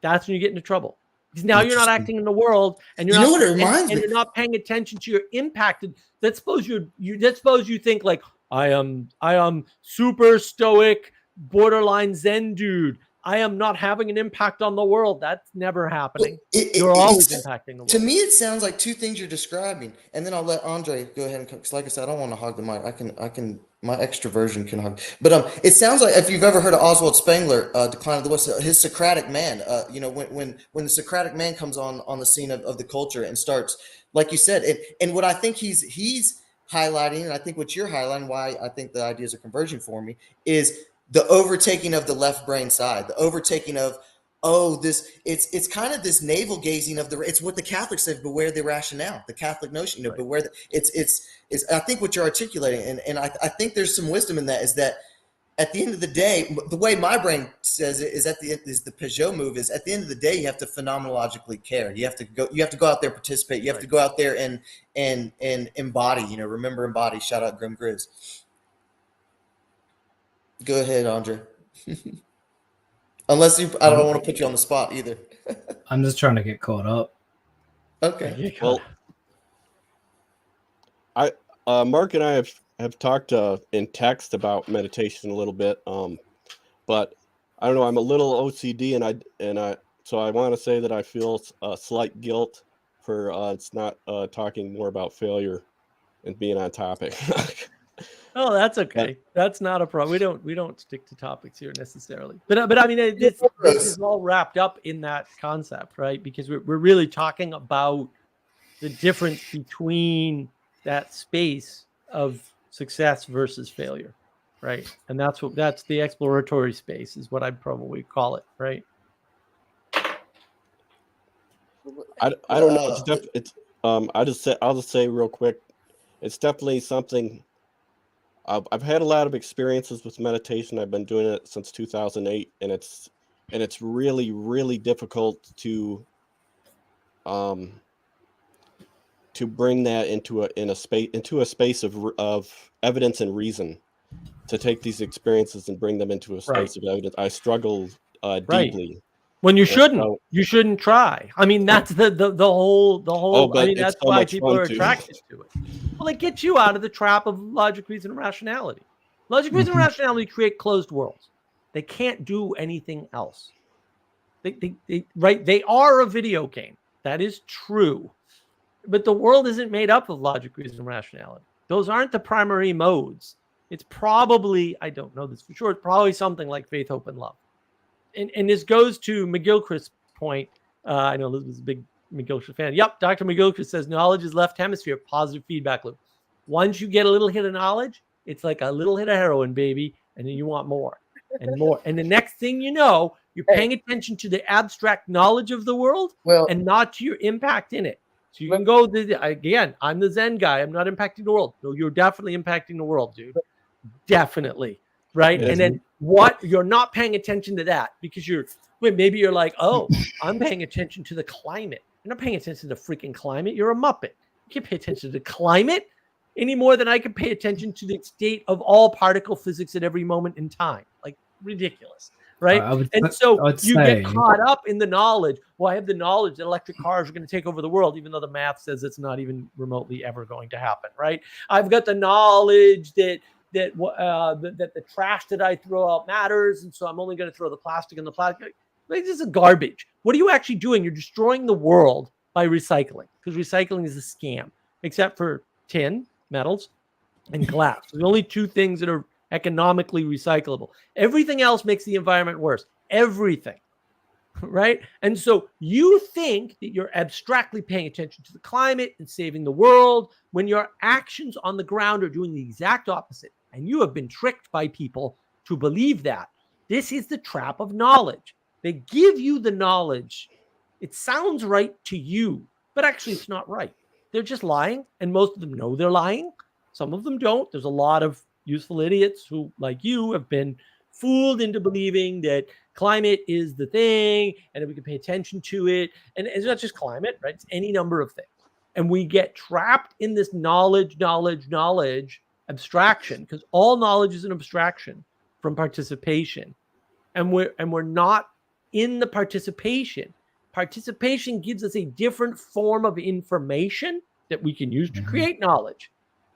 So you can consume knowledge or you can create knowledge. It's up to you. And the creation of knowledge is non-propositional by definition. Propositions do not create knowledge.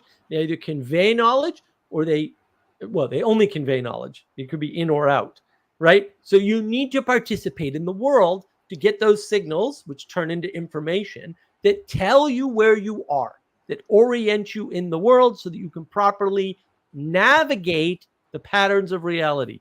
That's why it's called navigating patterns. Mark, would you say that if you try and logic or rationalize the things that are happening during meditation, what you're doing is you're changing from participatory knowledge or just mid-participation into propositional knowledge, because you're taking the experience of what's happening to you in the moment and you're trying to form information out of it, and useful information rather than, say, sensation. You're trying to throw premises at it and say, okay, well, I felt this feeling and I saw like this blue orb. Like, what's the blue orb? What does it mean? How does it relate to me? You're trying to identify with it like straight away when it's something perhaps not identifiable. Which you're not supposed to do explicitly in meditation. As well said, Andre. Yeah. Right? You're not supposed to do that explicitly in meditation. Like even in John's series, he talks about that. John's meditation, by the way, is fantastic. Like it really is. Right? He talks about this. Like you're supposed to experience and let go. And that sounds a lot like the Orthodox when they talk about miracles or, experience, right? Sounds a lot like the Catholics too, when they talk about, right? Doesn't sound like the Pentecostals at all. Just not a coincidence, I'm sure. But like the Eastern idea, and we have a very Alan Watts view of the world. And like as near as I can tell, well, Alan Watts is wrong about everything. His total misinterpretation of the East, complete. Flat out, and you can look this up. There's a discussion about Western Buddhism, not Eastern Buddhism. It's just wrong, right? He seems to be studying with a bunch of exiles from the countries that he's studying from. That should be a little hint. Why are these people exiled from India, from China, from wherever? And why are they here in the U.S.?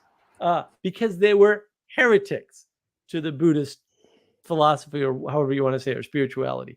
That's why they're exiled.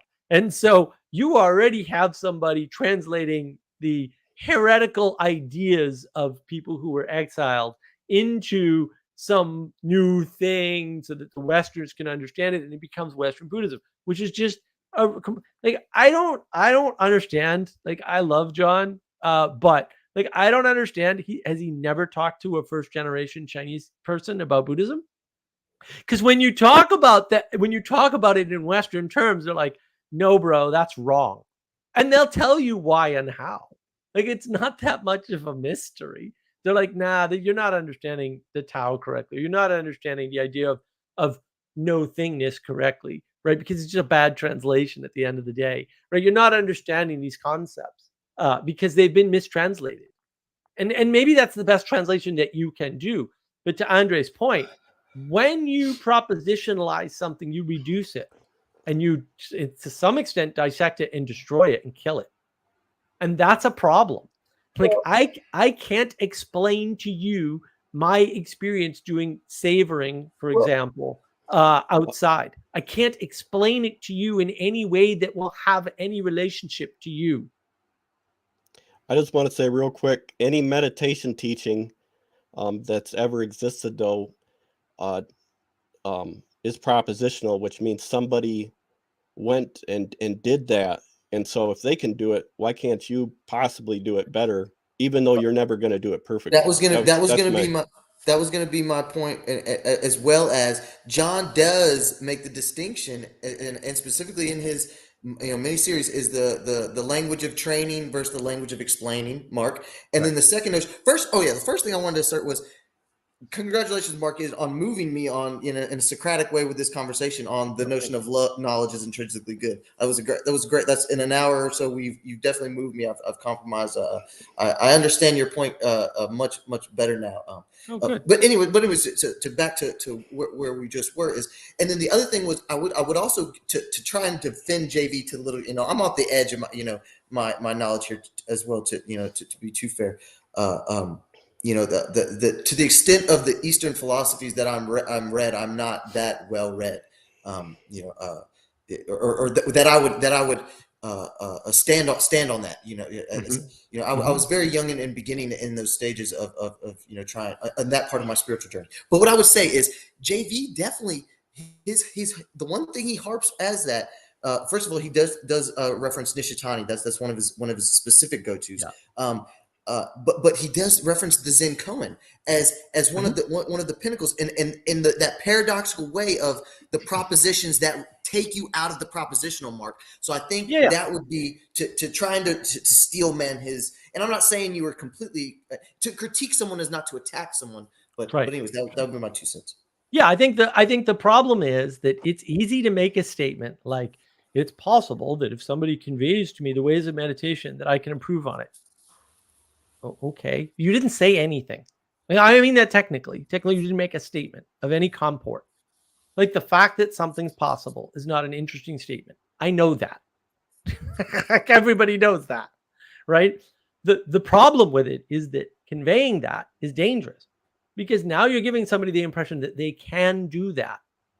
And the problem is, maybe they can't. Like, the fact that something's possible doesn't mean it's going to happen, right? And how would they know? Right? Because while that may be true at the group layer, in other words, if you give 500 people a meditation book, one of them might be able to improve on that communication. That's not true at the individual layer at all, ever. It's a false statement at that layer of analysis. And the way John's been talking about that is modal confusion. I don't think that's a correct way to talk about it. I think there's other ways to talk about it, like, abstraction versus particular. That's the way everybody else has always talked about it, but whatever. We had this discussion like 3 hours ago on my server, by the way, just because John did a conversation with PVK, and I was like, what do you're not describing modal anything. You're describing the difference between the abstract and the particular. But the abstract always holds true in some sense, right? Like, according to physics, not quantum physics either, classical physics, you can walk through a piece of steel 3 foot thick. That is possible. Unfortunately, it takes, some trillion to the trillions attempts before it will happen, statistically. This is the dangerous statistics. But according to particle physics, that can happen, right? But the fact that it can happen doesn't help you to walk through the 3 foot thick thing. Like, I'm sorry. So the fact that it's possible and that physics says it will happen, because it will, doesn't have a bearing on your existence at all. And people get confused. And if you want to call that modal confusion, I guess you can. I don't find a usefulness in calling it modal confusion. But it's wrong to think that way. It's wrong. Well, again, my instinct again is to just kind of defend JV there.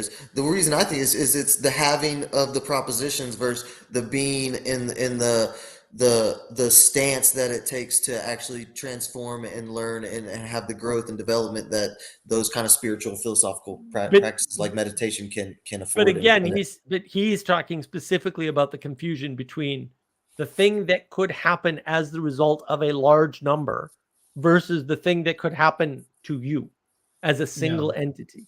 And that's why I keep saying individuals don't exist, right? Because nothing can happen to you alone. Statistically, it's like that joke about the man who wants to commit suicide. Instead of jumping from the 40-story building, he jumps from a 1-story building 40 times. Right. And at some point, he's like, well, what if I change my mind? Like, yes, it's possible, Right. and it's possible after the 40th jump, he can die. But if you're relying on those numbers, then it's incredibly improbable. Just like walking through like a steel beam using Newtonian mechanics. I don't disagree with statistical improbability, and I would say that you need science as robust as possible to prove that you're not to get out of the try to get out of the abstraction. And no, science can't get out of the abstraction. Science is all about abstractions. Science doesn't work on the level of the single. It doesn't actually function there at all. Like I have a video on metaphorical versus literal truth, right? And in that video on navigating patterns, it's the greatest YouTube channel ever, I basically have the thesis that the thing that doesn't exist is literal truth. It's a dead concept from the word go. And I have a proof in that video of why that is the case. It's right? a paradoxical term. It's a paradoxical term. Go ahead. Well, I just say it's pretty difficult to argue that propositions are absolute truth. Right, but again, right? That doesn't matter. The confusion is in between what you, as a single person, because you're not an individual, can do, versus what could happen. Like what could happen is usually a statement about a group of people and a statistical likelihood. It's not a statement about your capabilities and your experience. It's not about that. And you cannot derive your capabilities and your experience from a statement about what would happen from a group. And again, if you want to call that modal confusion, you can, I guess. I don't see the modality in that. But that is a confusion. Everybody seems to have it, right? This is why people are like, well, Elon Musk, man. And look, I mean, I've met lots of people like this, especially on Discord, which is ironic, but I've met lots of people like this. They're like, well, I'm as smart as Elon Musk. I don't argue with them that they're as smart as Elon Musk. I don't know Elon Musk and I don't know them. That could be true, right? What I argue to them is that, yeah, but you won't sleep under your desk. And you know what they do? They all go, you're right. And I'm like, well, then you shouldn't expect to be as successful as Elon Musk if you can't do all of the things that Elon Musk does. But that is definitely one of them. And so the knowledge aspect of Elon Musk is completely irrelevant to his success. I will argue that all day long.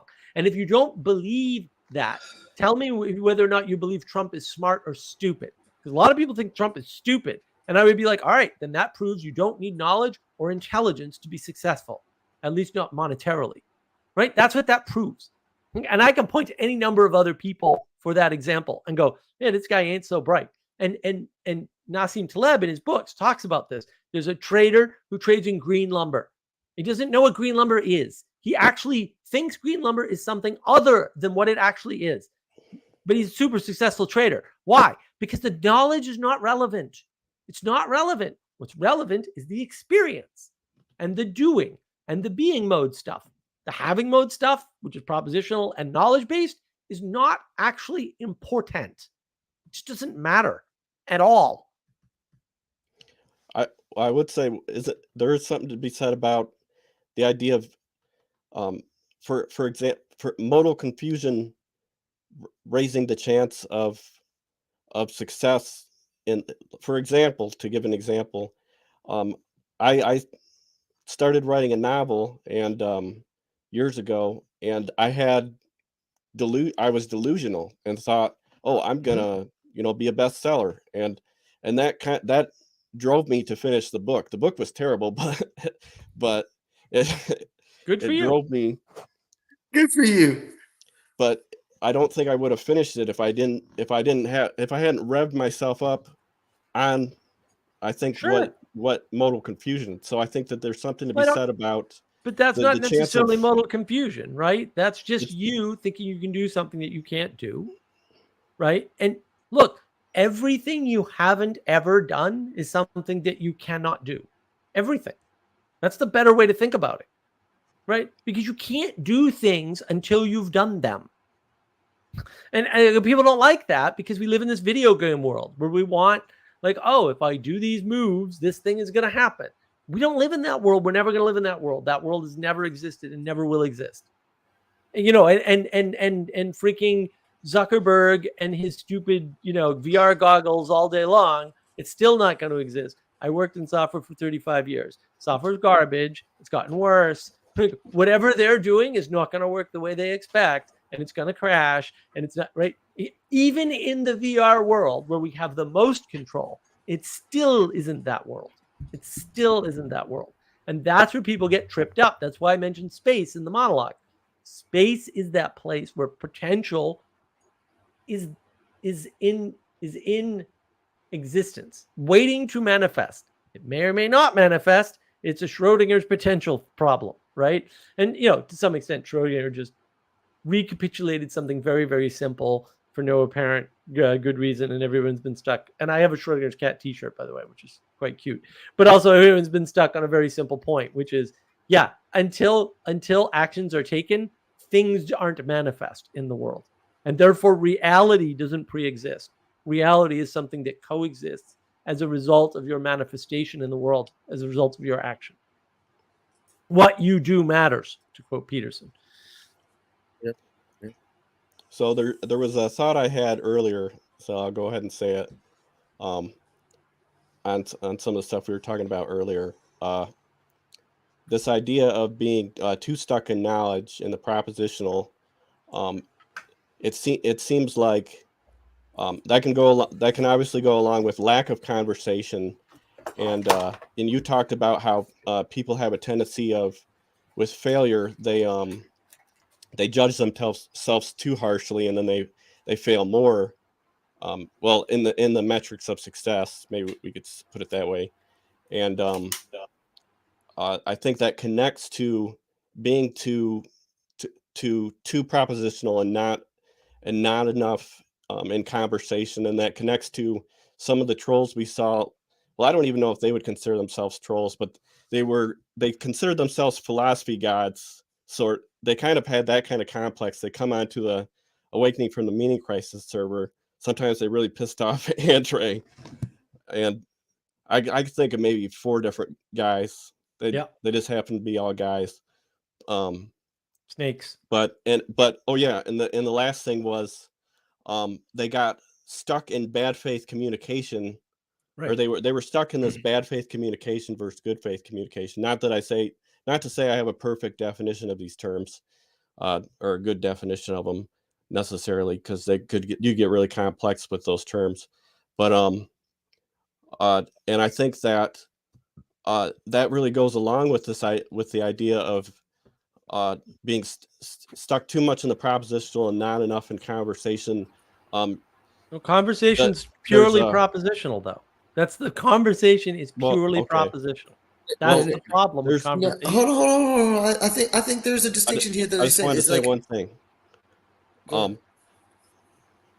This beating yourself up is like a bad faith communication with yourself, and it seems like there's some sort of relationship there. So that's how I'm trying to put all that together. Yes, and Punk, you just, your last point was what I was going to try and Steelman, what I think Mark was kind of was misapprehending, was that his point, I think, was the propositional as in the abstract within the monologue, the inner monologue of here, versus the conversational as in participating in the Platonic dramatic dialogue, man. Like we were talking about, like participating in an organic community where the most ancient thing we do, Mark, is converse as humans. And so I think that's the distinction that you but I don't think so. The most ancient thing we do is trade, and you can trade without talking. And then that's what people miss. Like, no, all the evidence is there's trade without communication. In other words, trade is actually a form of communication. It's just that we've reduced communication to language. And communication is way richer than the language. Yeah, but see, I would hear. All right, so here's the rub with me then, is I would say there's a both and here, that the culture and the wisdom that is affording these primitive Homo sapiens that are doing the most primitive artifice, making and symbolic representation, and local trading and communication intertribally. I'd say that is you're getting, it's so blurry there with It's not tribal, what we're though. describing as wisdom and the Yeah, the it's not. meditation and the go ahead. Yeah, it's not intertribal. I mean, that's part of the problem, is that the richest forms of communication are not spoken. And there's different levels of spoken richness. So, for example, a lot of people misread my passion as anger. And like, no one on this stream has No, heard there's a me angry. continuum. There's a continuum. Well, it's not even a continuum, but there's a subtle difference. And I would argue it's not subtle. If you heard me angry, you'd know it. And you'd be like, ah! If you think my passion is anger, if you heard me angry, you'd be traumatized. And people have been, by the way. That's happened. Because they're just not expecting. Can confirm. They're not expecting that range. I have a pretty good range, right? I can also do 8-hour live streams. That might be a hint as to, yeah, I'm not your typical. I human, agree. right? I agree. There's a more fundamental. But hold on, Matthew. So when we talk about communication, here's the problem, right? So I'll just afford you the point of there's a spectrum or whatever, right? That's yes, fine. there's a continuum. That's the continuum. Sorry, that was the word you used. I'll use that word. So I'll afford you the continuum argument. That's fine. Here's the problem. When you say conversation, are you talking about a Reddit thread? Are you talking about Are you talking about I'm talking about these. I'm talking about this. Right? Or are you talking about voice only on the Discord server? Are you talking about voice and video on the Discord server? I get your right? point. Because every time you go up a level, right, you change how much information is available in the moment. And at some point, right, so people talk about this all the time. Sarcasm doesn't work in text. Mm-hmm. Does anybody understand how mind-bending that is? That should be a nuclear moment for you. Why doesn't sarcasm work in text? You could meditate on that for weeks. No, it takes 10 seconds. How does sarcasm work? What does sarcasm do? Sarcasm flips the meaning of a word all by itself. Mm-hmm. And it is not located in the propositions ever. I can say the same thing twice and change my tone, and you know it's sarcastic in one case, in which case you flip the meaning, and you know it's not sarcastic in the other case. So when you say conversation, what do you mean? Because some people say, oh, we're having an ongoing conversation in my Substack thread. Okay, I'm not going to say you're not having a conversation, but I am going to say, what is the quality of the relationship that you are having in your propositional communication? Now, I would say that is a function of what I call intimacy, the quality of the relationship, right? And so communication is not one thing. And you can't reduce it to one thing because you don't know what the hell you're talking about. And neither does anybody else. Now, the problem with that situation, this happens all the time. Listen to Brene Brown's TED Talks. You'll hear her do this. When I say conversation, you have an image of exactly what I said. Right? Unfortunately, you in the plural also had an image of what I said, but it's not the same. Because I just demonstrated to you that conversation can be, I wrote a Substack article, some people commented on it. It can also be this. We're live on voice and video. And those communication methods are so vastly different. There's so much more communication going on just because I have my hand and I can talk with my hands, and I do, right? That they're not equivalent at all. So when you say conversation, are you referring to a Facebook post, a Reddit thread, a Substack conversation, a text thread on a Discord server, a voice and video thing, or just a voice thing? But to ask him to refine his frame does not necessarily refute his frame. And I don't want to sit here and defend for Punk. I mean, he's a grown man. He can defend, you know, but you know, anyway. I do see your. I do. That's my point. So I right? want to.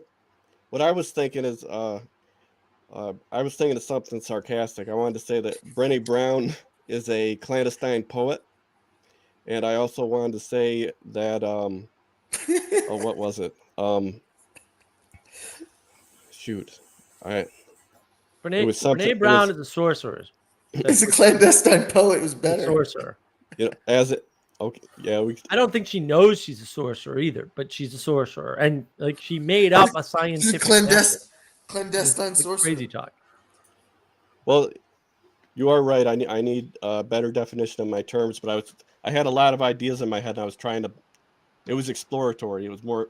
I'm more exploratory than explanatory, and so I Fine. am myself more poetic than able to be understood. If you're open to the possibility that the things you think you know, you don't know because you can't communicate them to others, that might be helpful to you in your journey to improve. Well, Because it'll help you to realize that you need other people and that you need their feedback, especially their negative feedback, in order to do that.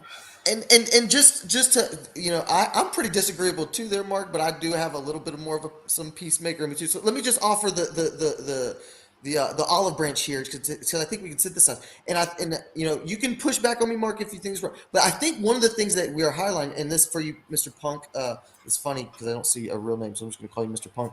The more myth poetic kind of side that you were trying to articulate with is, I think one of the threads Mark is highlighting is the mysteriousness and the complexity of all that this thing is that we call reality and existence. I think that is a thread there, and I think that is something that we can all. I mean, it's just it kind of can sound just humdrum, but if as an adult, if in a proper contemplative style, if you really do take that into consideration and chew on it, man, this place is so much.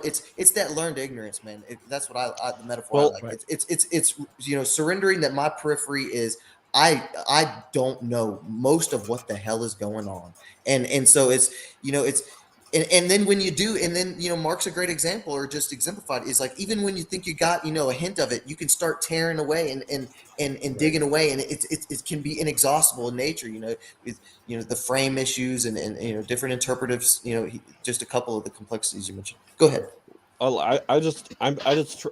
when I was going back to that thought, I'm just trying to highlight a potential behavioral pattern I'm seeing where an excess of an inner monologue possibly produces more bad faith communication. Yes, So, yes, and I actually going along I got some of the people we saw on the server who I don't know, I had that kind of gut feeling that was going on. So, but I'm not saying that I have a great definition of terms when I'm throwing my ideas around. But you gotta be able to consider certain things, right? I think. But hold on, you gotta consider certain things, right? We tend to believe that, say, everybody who's attracted to John Vervaeke is a good actor, that they're capable of understanding his work and engaging, right? And that they have good intent and that they're sane. And those are all bad assumptions, right? There are plenty of people who are not sane. Like, they're not at all.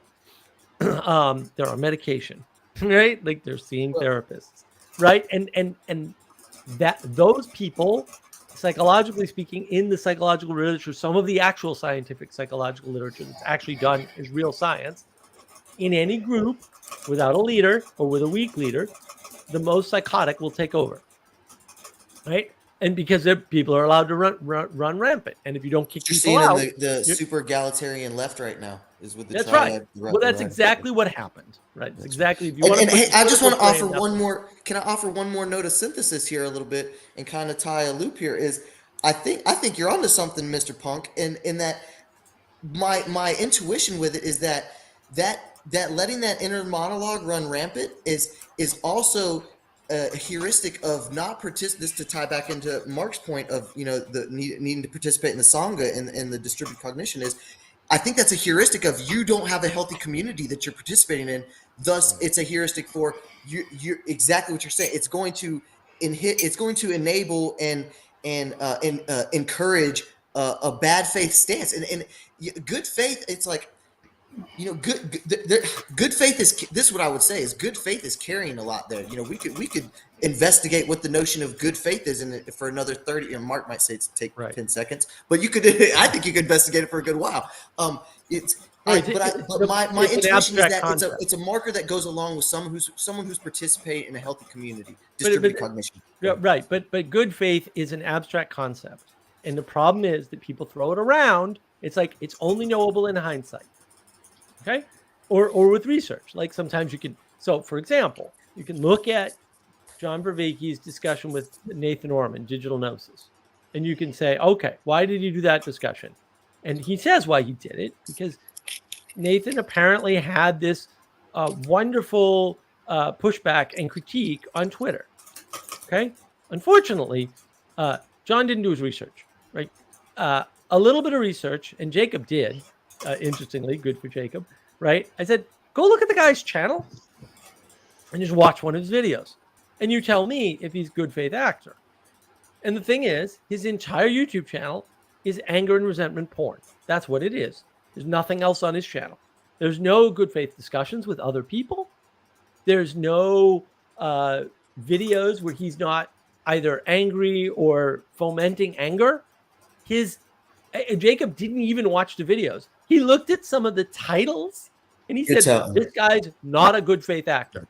It was knowable that he was not a good faith actor. I would argue he couldn't have been.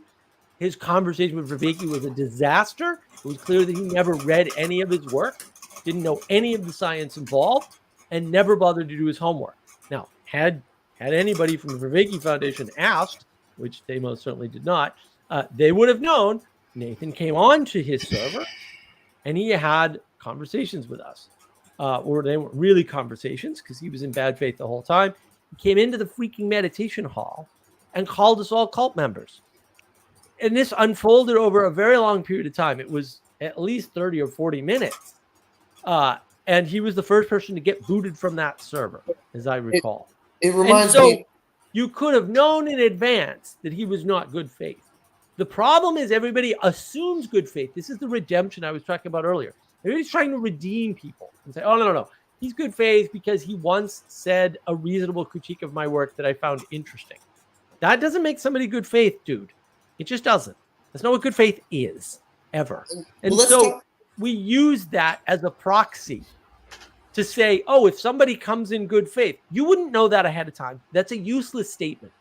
Yeah, if somebody had come in good faith, that would have been great. But if they don't, you're screwed. And you don't know in advance. And you fool yourself by using words that way into believing the world is a certain way when it's absolutely never that way, ever. There's a bunch of stuff you can't know in advance. You don't know when you go into a Discord server if the people there are sane. You don't know. I've been on a Discord server where none of the people there at the time were sane. I've seen that. Now, this is the internet, man. If I was running a Peterson sphere, I almost would want to make it like Peterson sphere / philosophy, because I'd want to pull in. I would want like a portion of it, as long as it's all within moderated within legal boundaries. I'd want a portion of it that's only moderated within legal boundaries. I'd want to capture the insane people so that I can maximally increase my distributed cognition potentially. But I want to keep them there. I want to get them totally censored. No, you don't. No, that's a mistake. This is just a constant redemption idea. You don't want to do that. Every internet community throughout history, and I've been in tons and tons of them, that does that blows up immediately. Immediately. That's actually how we got sort of booted off the server over there. Where my brain went was and I think PVK was talking about a little bit, touching on this a little bit today on a live stream, it's the issue of discernment. And I think the Christian move is to judge a fruit judge a tree by its fruits, judge it by its fruits. So there's an embodiment and an action. There's then you take an action. right? Like you see what's going on, and then you flip over the tables because you know what's going on is wrong, and then you submit to the authority, and you you know, you have the bad result, And I right? think Which gets turned into a good result ultimately. And there's nothing wrong with that pattern. That's, we'll say, the proper pattern of the world.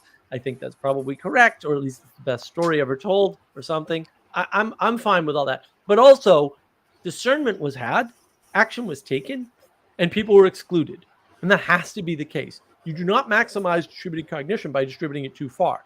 Just spread it out, cause a flood, and you can't live in a flood. That's the problem. You actually don't want that. You want the opposite. You want something that is focused on the things that are important, because there's lots of stuff to focus on. Okay, and this is the relevance realization argument that John makes.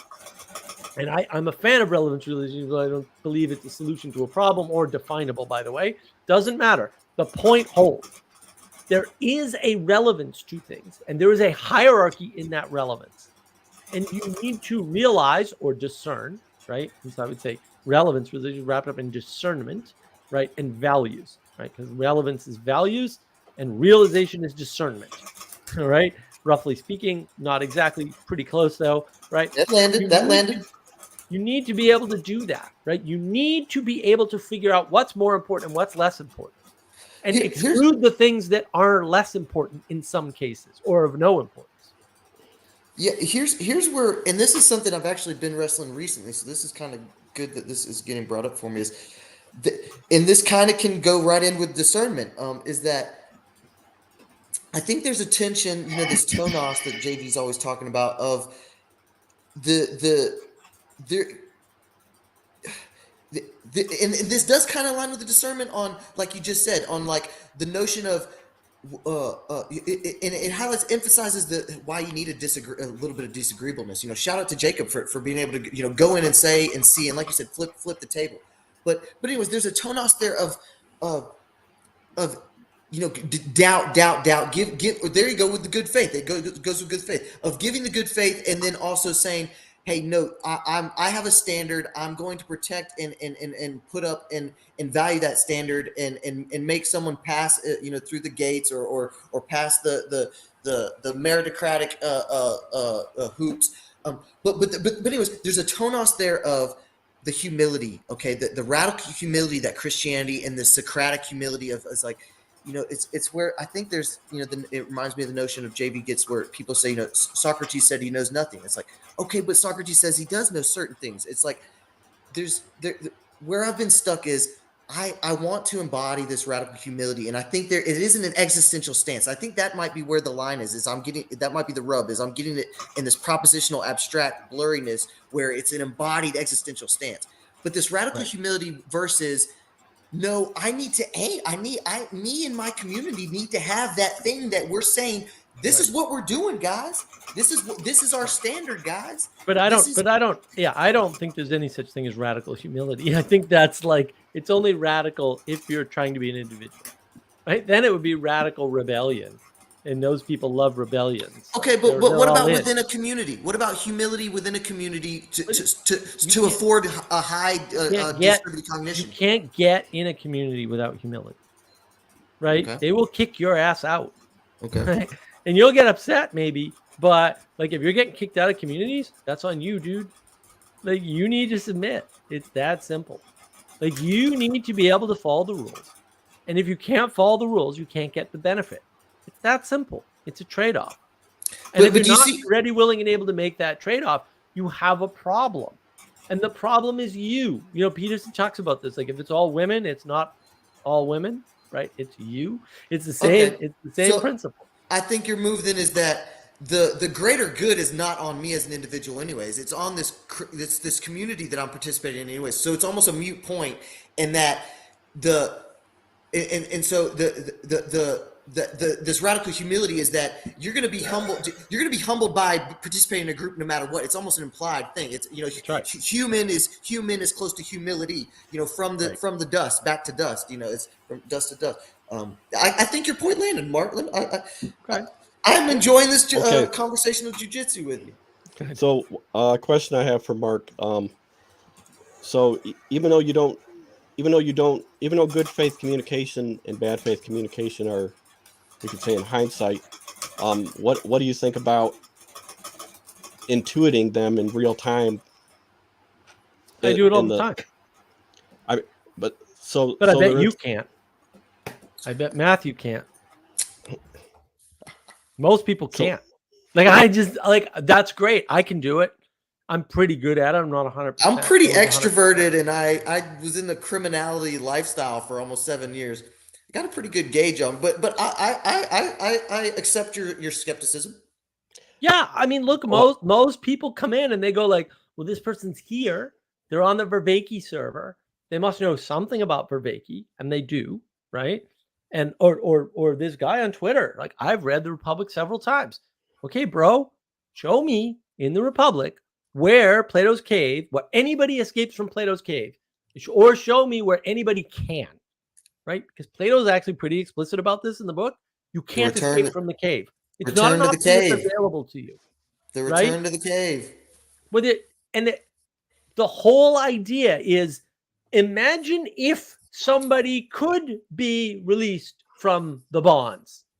In other words, you can't be released from the bonds. And that move makes no sense unless you understand the end of book 7, which is the point of the book, right? And that move is, you have to remove the philosophers, the true philosophers, right? Not the sophists, they're the evil guys.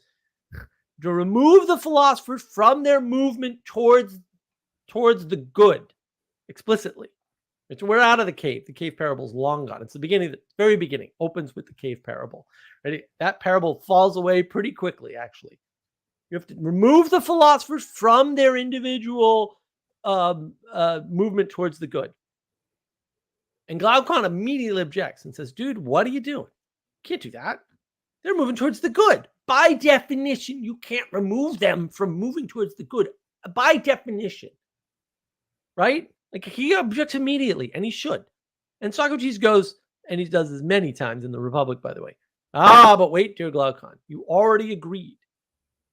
We're not doing the good for the individual. We're doing the good for the city. So the point of Plato's Cave is actually, no, you're trapped where you're at. Get over it. And you're a jerk. And you're a jerk because when the philosopher comes down to the bottom of the city and sees all the things that are wrong, because he was nearer the good than you were, he sees these things and he goes, this is wrong and that's wrong and this is wrong. And we can make your life better. We're going to make these changes. Those people throw rotten stuff at you and jeer at you and say, you suck. That's the point of Plato's Cave, book 7, guys. That's the point. The point is, even if you're the good and you do the good, you are not going to be appreciated for it at all. Therefore, you should expect no accolades. And oh, by the way, we're all trapped where we're at. That's the point of book 7. This is not some story of breaking free from the bonds and like fighting the machines that are going towards Zion. It's the opposite point.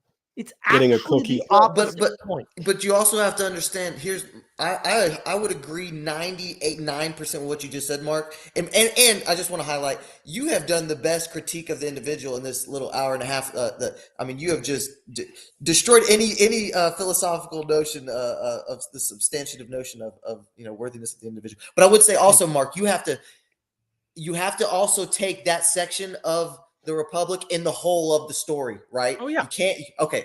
Because that you can't just navel gaze on that section and just be like, well, there it is, because it isn't the whole of. But look, Matthew, people are navel gazing on the first few pages of book 7. I was just making sure you weren't doing the same on the back end. No. Back end. But that's kind of my point. Is that the point of the Republic is that if you care about justice, you can't understand it except from the perspective of a city. And I also have that perspective. And I think the Javian Socratic move is it's that tonos.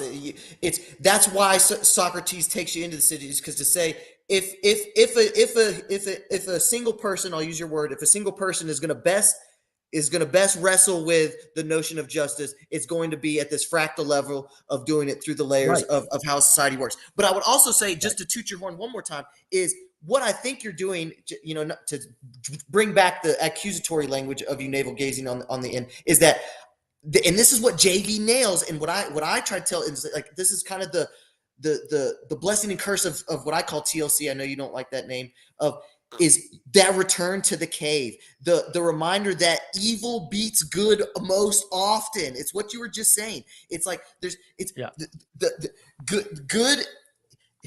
good takes its lickings, and that the return, what I call getting the grease on my, I'm a mechanic, getting the grease on my hands and elbows, and dealing with the mundane conversations, and seeing if I can get the sprinkle of the good in there, maybe, and God bless it, and the grace if it happens.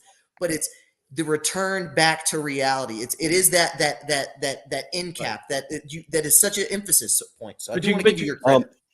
You get the good by doing good in the world, not by talking about it. I just want to say, and not by the accolades, right? There's not the accolades. It's right. Yeah. Andre, have you had any thoughts? I know we've been going and going. So just wanted to. Oh, I don't know. You got any thoughts, Andre? Not yet. I'm just trying to keep along with what's being said. Okay. Good. You're good. Now, I have a Plato's Cave Search and Rescue Crew t-shirt, and it's so like arrogant. It makes me shameful to own it, but it's funny at the same time, which is why I bought it. That's fine. And then I also have Plato and Socrates with sunglasses and the Matrix code behind them. I love that shirt.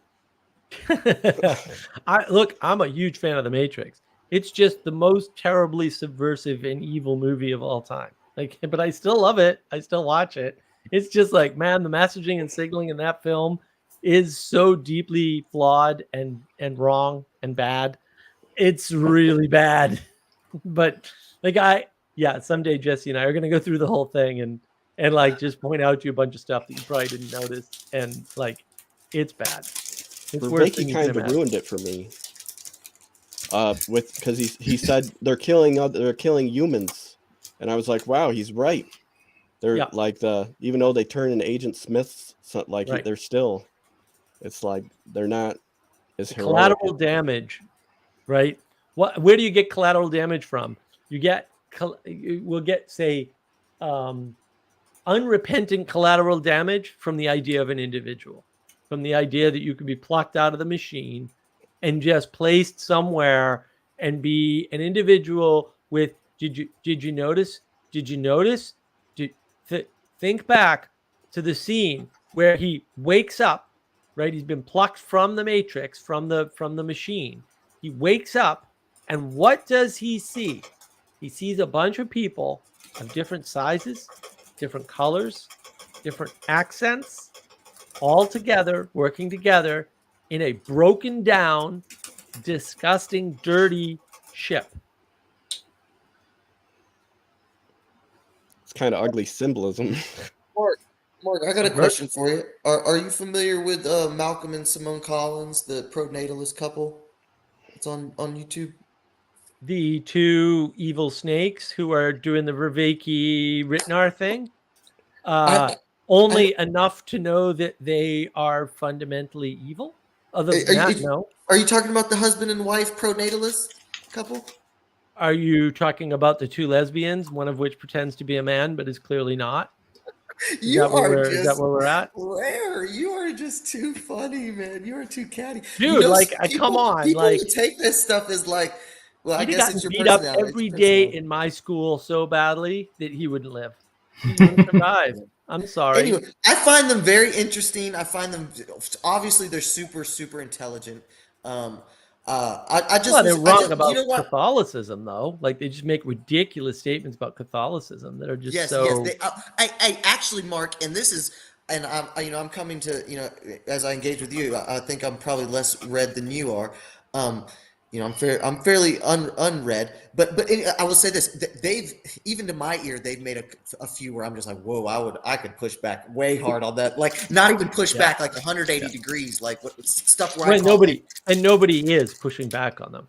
right? Yeah. And Well, so that was one of the things that I think old Sam Tinniman got was like, hey man, you had a chance to really kind of wrestle with him, and you didn't must wrestle at all.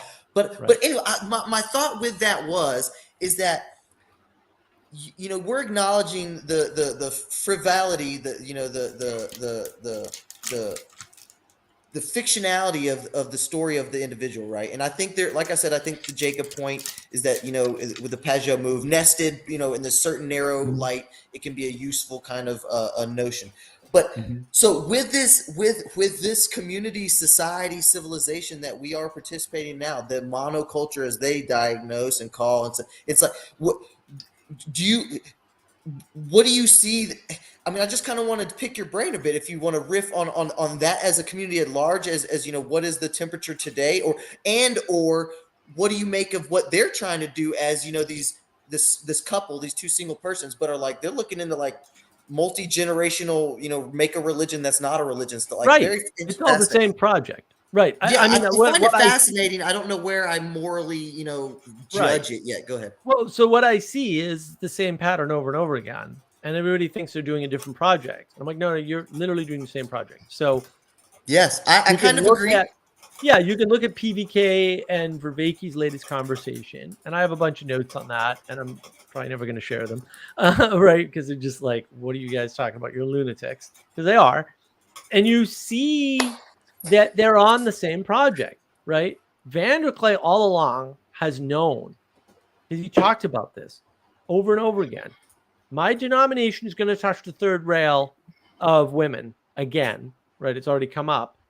And then when that happens, it's going to split like every other Protestant denomination has. He said this explicitly, right? And so that happens. And now where is he? He's in domicile, right? For sure, right? So what is his, well, we have to rebuild this. Okay. That's Ritnar. He's a Protestant. Of course he's going to do Ritnar. That's what Protestantism is. It's religion that is not a religion. It's the same project, right?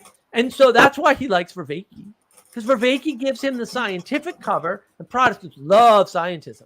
They're freaking blowing my mind. People. You are right? blowing my mind, Mark. Right. So you see that pattern, and then Simone and what's her name, Collins, because they're both women engineers, I can tell, come along, and what do they say explicitly? Oh, we need to build a new religion. They say this. We need to build a new religion to save natalism. What kind of lunacy? So they're on the same project. All three of them are on the same project. I'm not going to give myself the credit that you just did with the brilliance you just outlined, but I gestured toward this in a stream where I said TLC. I know you hate the term TLC. I'll keep doing these caveats, but I said that I gestured that TLC is a mere fractal.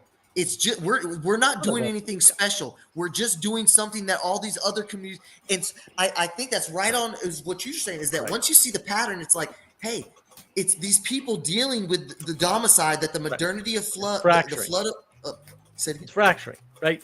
That's why it's the corners within the corners. The right? fractal, the corners within. Then you don't have a corner. The fractal of fragmentation, and that's so Protestant, right? But it's not fractal. That's the problem. It's not actually fractal. That's why they like Peugeot's work. They're trying to redeem their project of rebellion. It's anti-fractal. It's wow. It's the wow. And that's the Protestant move, right? They go, look, we've splintered off, but we're really just a fractal. And it's like, no, you're a splinter. You took something and you went bang. Okay, but all right. Well, here comes my question, and man, I'm at the edge here, Mark. So we're really dancing and playing. So give me some. The Christianity in me says, is this the mystery of the resurrection? If something is dying, if there is a community, if there is a body, if there is an entity, if something is decaying and spazzing in death throes, where is the rebirth, the regrowth, the renewal? Where does the eternal story? Well, that's the if there is problem. And this is why I don't like the TLC moniker, right? Because naming it implies a body. But what if it never had a body? Then your name is just wrong. And that can happen. Like I make up names all the time, just as a matter of course. Something I do, right? And so I make up stupid names for things all the You're a time. wordsmith. And I am. Thank you. Yeah. But not all names are correct. Like the fact that you can put things together into new words or new phrases doesn't mean they're accurate and precise enough to represent something that is unified. And the thing with TLC is it is explicitly do your own thing.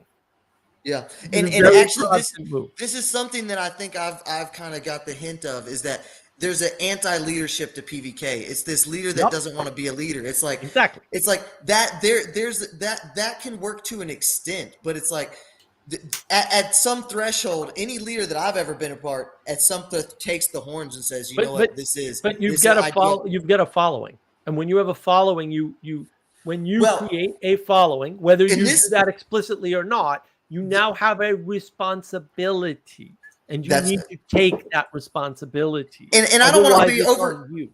I don't want to be overly critical because it's a huge thing. I mean, it is a big decision and leap. Who the hell am I? I'll give him the credit in the good faith there. But I do want to say this is that there. Oh, I just lost the thought of we were just I just lost the train of thought. That's all right. Yep. That's all right. But I mean, it is that pattern of splintering and that pattern. There you go. You just nailed it. Okay, so it is this. It's the Protestant move, right? It's when you can just sit there and revolt and critique and fragment and splinter. It's and nail. Yeah. Right. And so it becomes the when is this a new thing, and how does a new thing? Yeah. Right. Well, the problem is there's always new things. And this is the difference between being is good and emergence is good. Vervaeke is not a being is good guy. He's an emergence is good guy. And I was going to say too, is the Protestant move of you can protest anything is that's right aligned with the authority move. Is once you protest, once you've protested authority, then that's, well, am I the authority? Well, I don't even know who the hell am I. We just talked about how that's why they denigrate the authority and authenticity crisis. They're so aligned. It all converges there. Well, you have to have an authenticity crisis if you have an authority crisis. Yes, amen, brother. I've been saying that in my head for a year and a half. I'm so glad to hear. Yeah. Extended cognition. They're the same thing. Right. Yes. Right. And that's why you listen to the PVK Vervaeke conversation. They talk about this. Oh, you can't self-identify as an authority. Well, no, of course not. Right. That doesn't make any sense, but they don't resolve it. Right. And so what happens is you listen to that conversation, you go, oh, that's really smart. They didn't give you an answer. That's not smart. Like in business, if you come to the boss and you say, I see a problem, and you don't have a solution to it, the boss tells you to go away. A good boss will, right? Because there's no solution, then what the hell are you doing? Well, to be fair, I would say they're wrestling with such a deep and perennial issues that there is an apparatic element here. There is an apparatic element. I will say this, Mark, because there is a paradox of this. We just mentioned it. Is that the best leader look? This is someone who's been in sports and in different communities in my life. Who the hell am I? But from my experience, the best leaders are the leaders who don't want to be the leader, but then at that threshold, they do decide they will, and then they do. So there's this paradox of imminence and emergence. I mean, maybe I don't look. The best leaders that we know about in history did want to be leaders, and they just did it. Like Steve Jobs is a jerk, but he's a damn good leader, but also he was a jerk. But I mean. The iPhone changed I'm thinking of the Cincinnatus, the George Washington thing of that humility thing of saying, George Washington wanted to lead the army, and he made sure it happened. And his humility. Look, I'm not saying he wasn't humble. I'm a huge America First guy. Okay, but here's what I would say, Mark. Would you at least recognize Hitler was a jerk, but he was a good leader. Yeah. Would you at least recognize the messiness of how a leader comes to be? I mean, it's not just this easy. You don't just snap your finger. I mean, I think because that's the end of the other end of the spectrum is you don't just will it and say here's a leader, because then that's some of them. Well, no. See, I'd push back on that. I mean, Peterson talks about this. Hitler knew what he was doing, man. Everybody talks about these geniuses of the 20th but even century. that, but no, Mark, because I can balance that with there was also a cultivation of an environment that there was multiple Matt. dynamics of factors that Yeah. No great man. Because in the same speech, JP says he reacts and plays to the crowd. There's a dynamic dance. So there's a dynamic after it happens.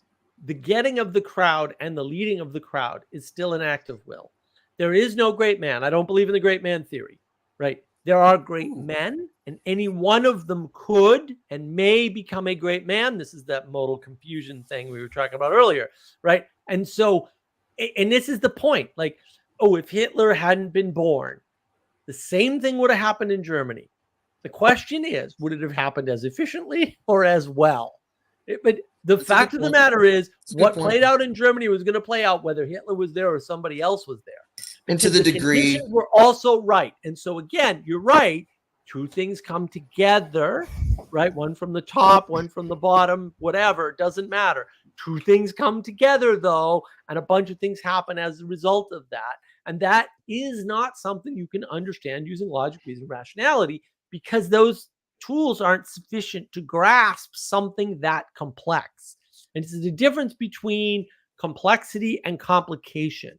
We tend to reduce things to complication. I've got slides on this. I'm going to do a video on it. We tend to reduce things to complication and then think we're smart about them, when in fact we're not even solving problems. And so it's all well and good to say grief is a perennial problem, but there's no solution to grief, so it can't be a problem. And by the way, the fact that the perennial pattern of grief exists doesn't tell you how to deal with it. Now, when you hear Vervaeke talk about that, you go, oh my God, that guy's so smart. And that is correct. But he didn't give you a solution to anything. But this reminds me of the quote, not to be self-referential here, but I wrote a quote here earlier about man and solutions and tying it into knowledge with your notion of, I think can be a modal confusion of to ever think we were here for that, Mark. There is. And now I'm not saying that you're saying that, but I am saying that to think if JV's offering that or to someone to go into that, I think then there's a valid critique there, because I think that it could be the modal confusion is that, man, I don't know if we ever, I think, because here's one of my big radical stances is that I think the ancient sacredness, the ancient sacred notion was this learned, this reality is so complex. Our understanding is so minute. The proportion is completely ridiculous to think it's the other way around.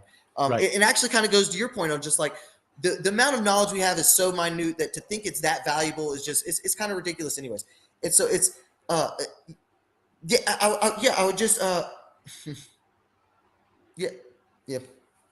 So it's go ahead, Punk. Go ahead.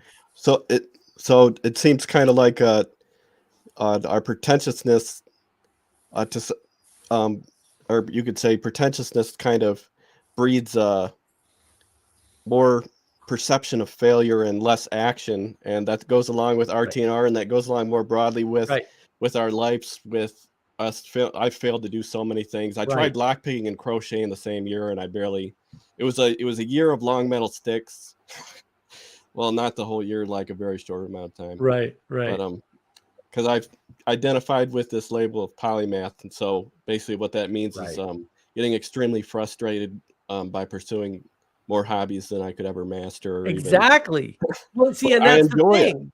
I enjoy it because it gives me a story to tell about how very funny, Punk. You're very funny. Emergence is good. You got the new thing. Oh, novelty, right? We like novelty. I mean, that's how the attention mirrors work, right? The attention mirrors are all about giving you lots of novelty, and that's why we like them.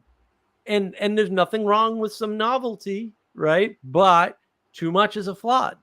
And there is the discernment, and that's why you need discernment, because the reason why everybody feels like a freaking failure is because we're holding up people like Elon Musk and saying, well, Elon Musk is smart and that's why he has money, and then we're telling everybody they're smart, in some cases by sending them to college. And look, I say a lot of things. I'm not a fan of college. I didn't go to college. I don't care about college. I think all colleges should be burned down now because we just gotten to that point, and now I'm there, right? But But Alexandria Ocasio-Cortez has many skills.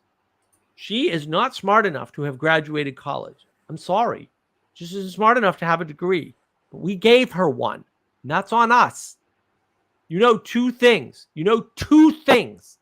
One is Boston University should give her her money back because they lied to her about her capabilities.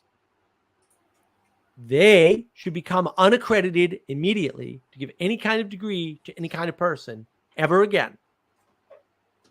That is for sure.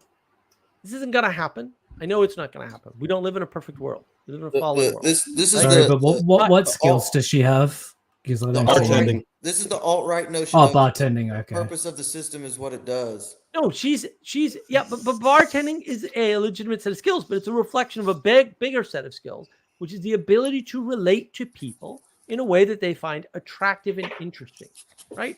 And so that is perfect for a politician. Perfect for a politician. Now, you could say whatever you want about her intelligence level or anything else. She's certainly successful. She's able to do things that other people cannot do, right?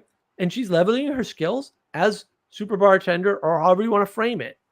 And good for her. Like I don't harbor any ill will towards that.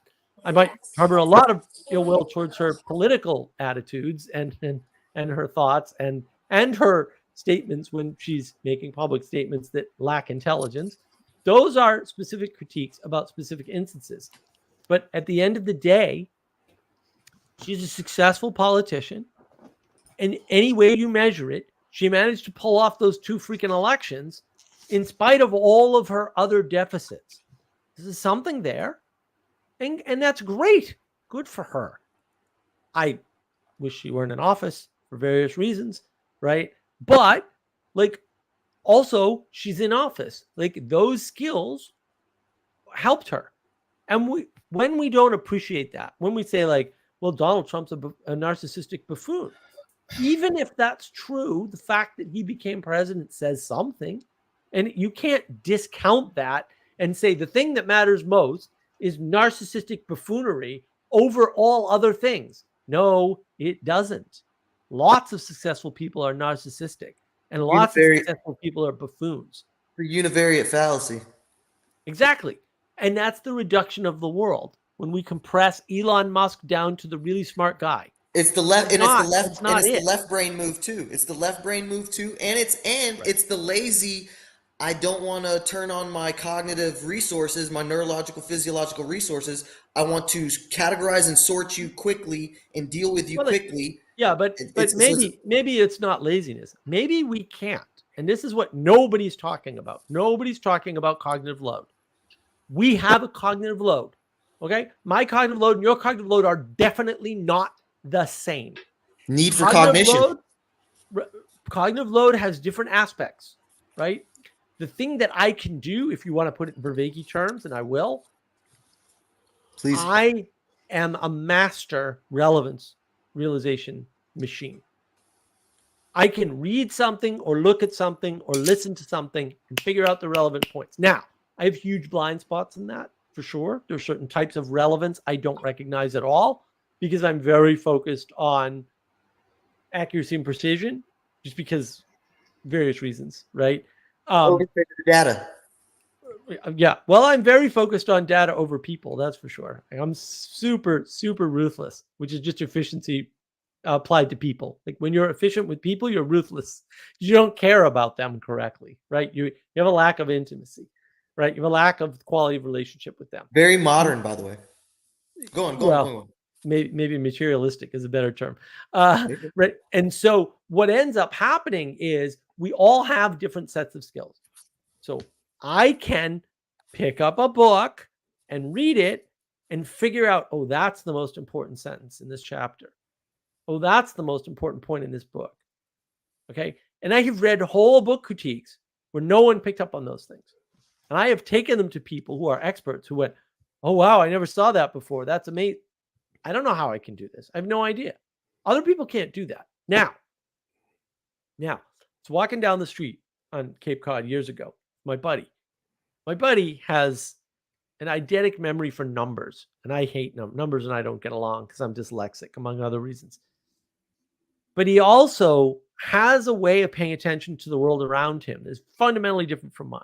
So I can roughly tell you where people are and how many people are on the street and where they're walking, where they're going to be, right? Object detection, all that stuff. Very good. We walked past these two girls, and, one of them was pretty good looking. The other one wasn't bad looking, right? So I kind of noticed them, whatever. And he goes, they're having an argument and that one lost. And I'm like, how on God's green earth can you possibly know something that specific and ridiculous? And he explained to me all the details he caught that I missed that sort of proved his point. And I was just like, I can't do that, right? He just has a skill level. Now, the problem with cognitive load, and there's many more, right? Some people are good at math, some people are better at reading, right? On and on and on. A cognitive load is a huge subject, right? The problem with cognitive load is it changes day to day and hour to hour for you. And you're never going to know. Like, I know this. Some days I go, oh, my words aren't wording, or my memory is not doing the thing, or whatever, right? And so I know I'm kind of down here. I'm not up here today, or in this particular moment, right? Or after a meal, right? So your cognitive load is changing all the time. And with this individualistic self frame, we don't recognize that there's a lot of change throughout the day, just with your sugar levels, if you want to make it materialistic. You're not getting around that ever, by the way. The fact that you know about it doesn't mean you can change it.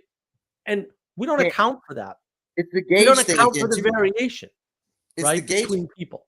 It's the gauge problem again.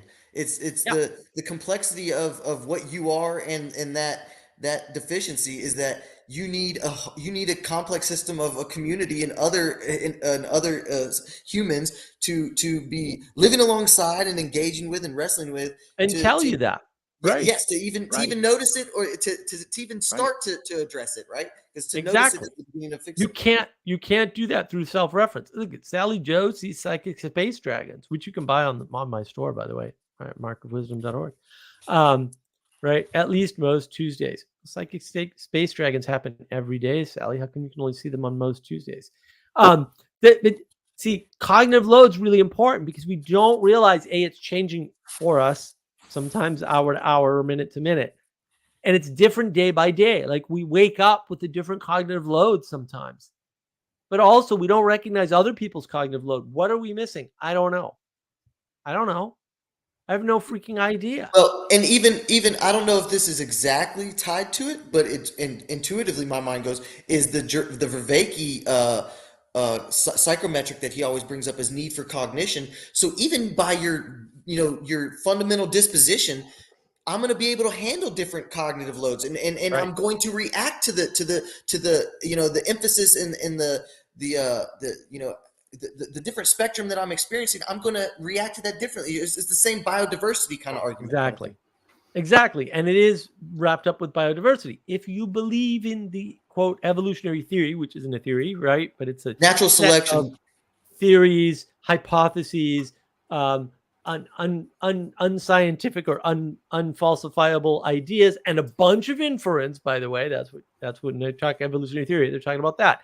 If you buy into that, and I think evolutionary theory is true, roughly speaking, then equality is the enemy. It's evil, and it's bad, and it's wrong.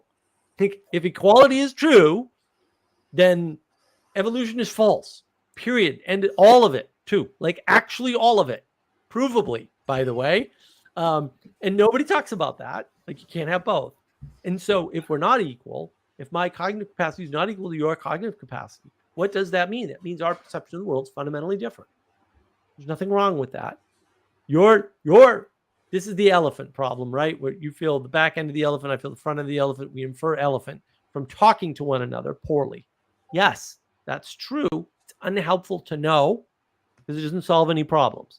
Cannot solve a problem.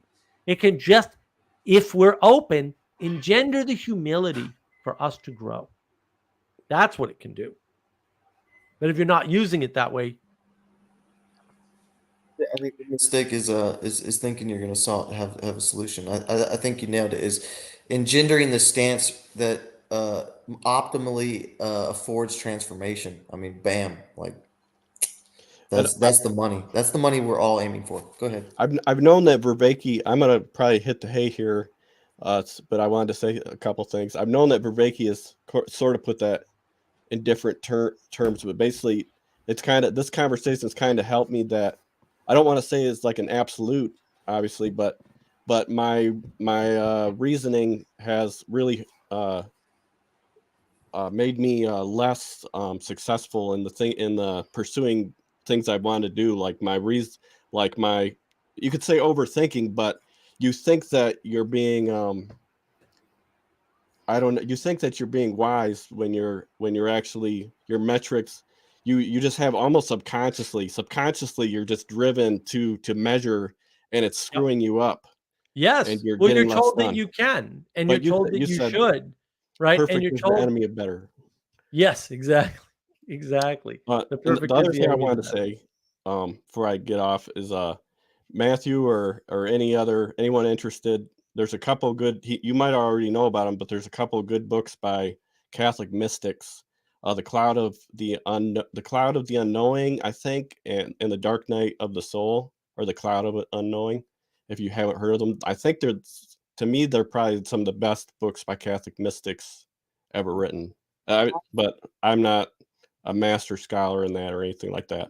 And I'm, like I admitted earlier, I'm fairly underread, so I'll definitely write them down. Then, man, that's awesome. Thank you. It was awesome meeting you and talking to you, Mr. Punk. Oh, it's been great talking to all of you. They're part of my anti-library with most of the books that I bought and don't know if I'll ever get around to reading.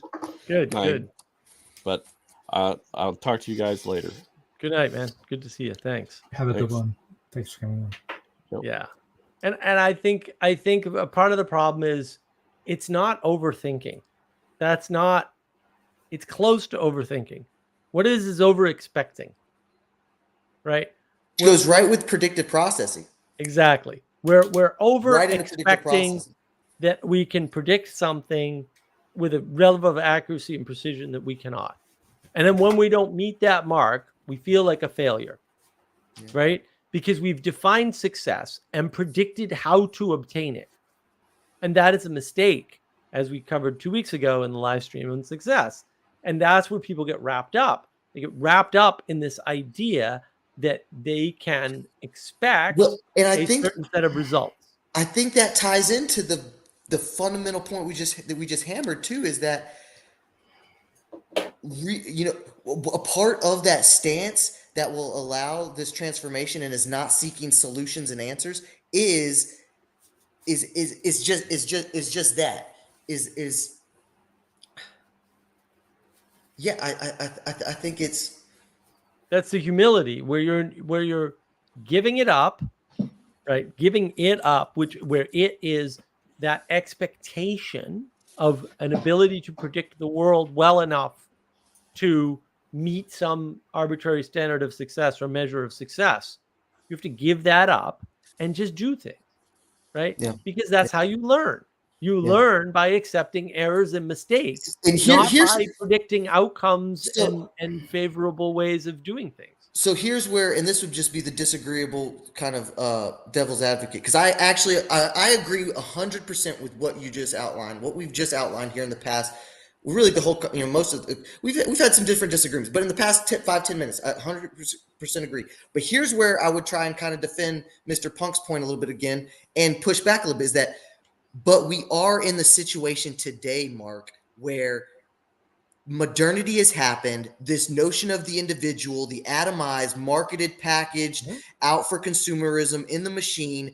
Every community, every social, I'll get technical with my political acumen. The social spheres have been, third partied out, completely severed. So I understand your wisdom, and this kind of goes in as this kind of maybe counterintuitive to some of your points, is that there's a wisdom there in what you're saying, but there still is like, man, and I think maybe we're kind of gesturing towards it right now, right? We're trying to kind of put together these patchwork communities because so much has gone awry in the flood of modernity. Right. Yeah. Well, I don't like the modernity frame. I have a video on that, obviously. Right. It's just a bad word. Well, the decay of our. I mean, what do you think? What is the? I mean, well, what we do live you in see? the. What do you?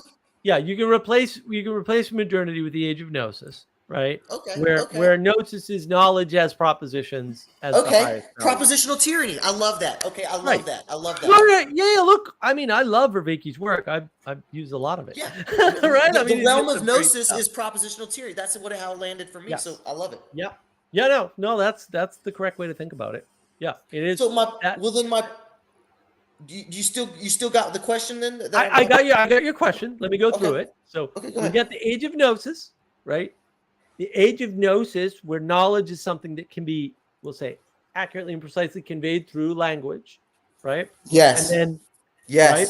And then what Entirely. happens is this allows for individualism. The individualism really gets hammered in with the solas. Like there's the Protestant problem that Vervaeke talks about, I think, the proper way to talk about it. And then what ends up happening. Well, it's also the Kantian nominalist thing too, right? It's this well, that comes later, right? Okay. But that comes, we'll say, as the result of this individualism and this materialism that's already snuck in, right? And so what ends up happening is now you think through science, right, which is a church project that comes from the church, right? The psychotechnology. Right, but you can remove yourself from that picture. Where do you stand? Where do you stand? Right.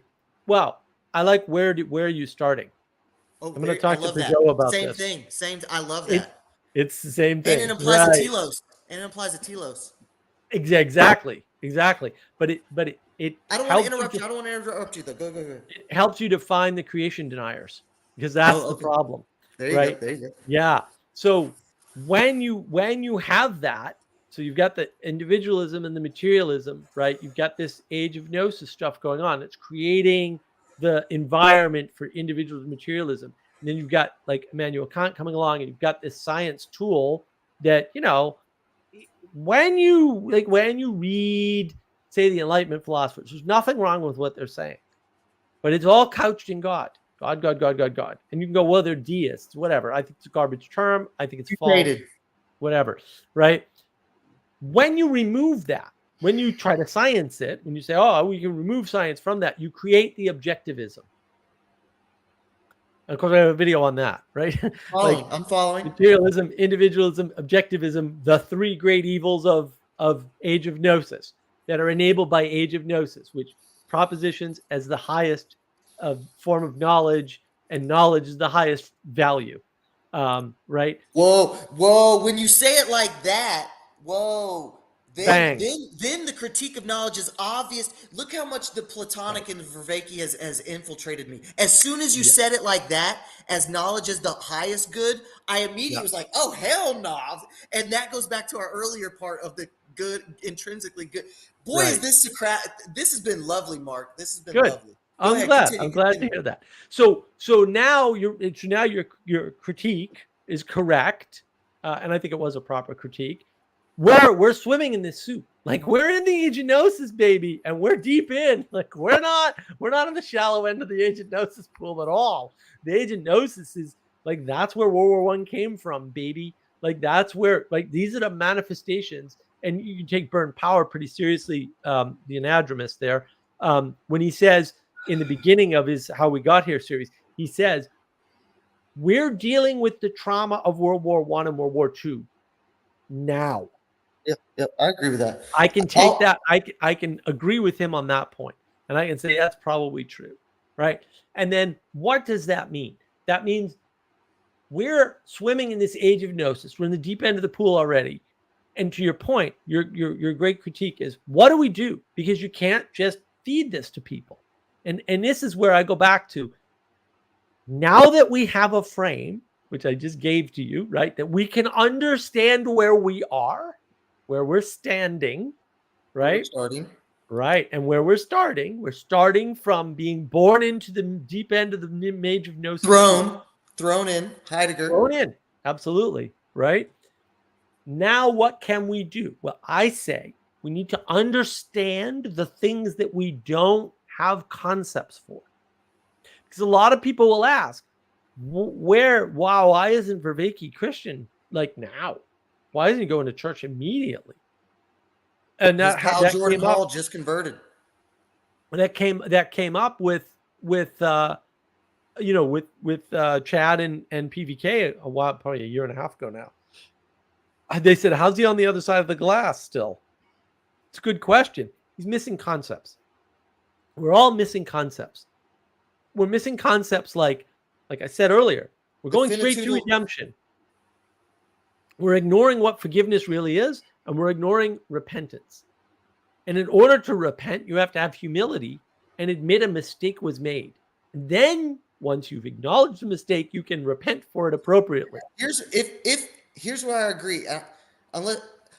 Here's where I agree on the societal move is until if what you just said as a bigger pattern is until as a community and a society we recognize our mistake and where we have kind of gone wrong as a whole, that's the beginning. I actually think, and now that I say it out loud, it kind of seems obvious. I don't want to sit here and obviously there was a lot more eloquence in what you just said, but I think that's absolutely correct. I think it's going to be a community that has properly recognized, or a society that has really reformed and repented for what the hell has gone wrong.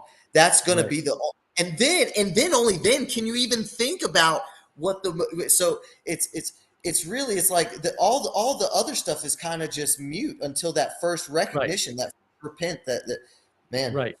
And then when you figure out for an individual situation, we'll say, right, so when you have a person who's trying to be an individual, when you figure out which of those concepts they're missing, then you can help them. And it's a very tricky thing. I'm not saying everybody can do this. I'm saying that we've had quite a bit of success doing it. We've actually done it, right, many times. You can help them, but you need to be able to figure out where they're stuck. And that means talking to them.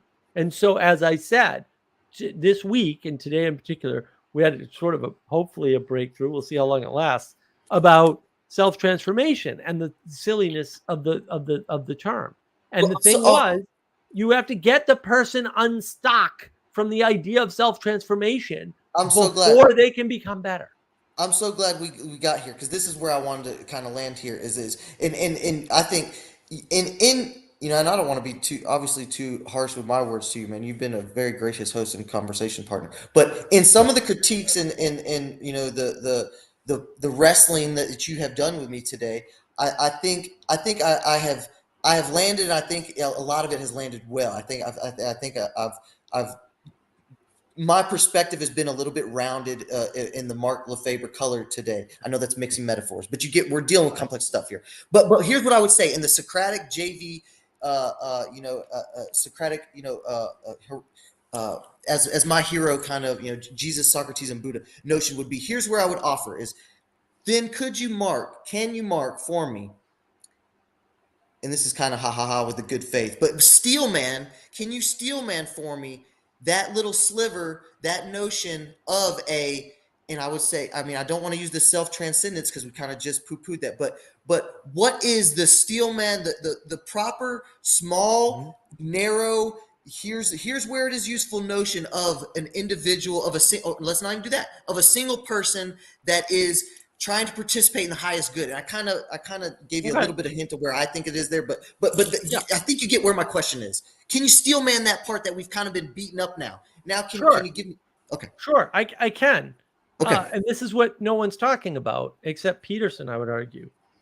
You as a person have a responsibility, not only to yourself, but outside yourself. Yeah, because there is no single self, right? Right. But the responsibility that you have as a person that you see in the world has to be taken seriously enough as a responsibility to yourself at the same time. In other words, you can't look at the world and critique that without also looking at yourself and critiquing that. And that will engender humility. That is there's the sliver of the world. There's the sliver of individualism that we can stand on that don't go haywire with that, Yeah, because you don't. like, Right. You don't want to and take away honestly, to give agency. the devil his due, any metaphor like that, this is the thing of liberalism of modernism, is this, it's this infatuation. I think it's this left brain thing of, I got the idea, this having mode confusion, this modal confusion. It's like, none of this stuff is, it's just like what happened with me, the exemplification that happened with me 5 minutes ago when you said, but you can't make knowledge the highest good. I was just like, duh. That's the thing that all the sacred, the cat is like, is once that clicked, it's like, yeah. You had it all, like you had all the knowledge, and it didn't click until the participation in the conversation, right? Yeah. Right. And then, right. So I can redeem all that. I just did it. Like on this live stream, I just redeemed conversation as a way to save the world. Yeah. Sure. But it's not conversation, it's doing the work. What's doing the work is me figuring out what you're talking about, and then showing you the frame, right, that allows you the insight. In a beautiful Right? way, we just exemplified what we're trying to talk about right here. Exactly. And then your responsibility is to be open to the insight.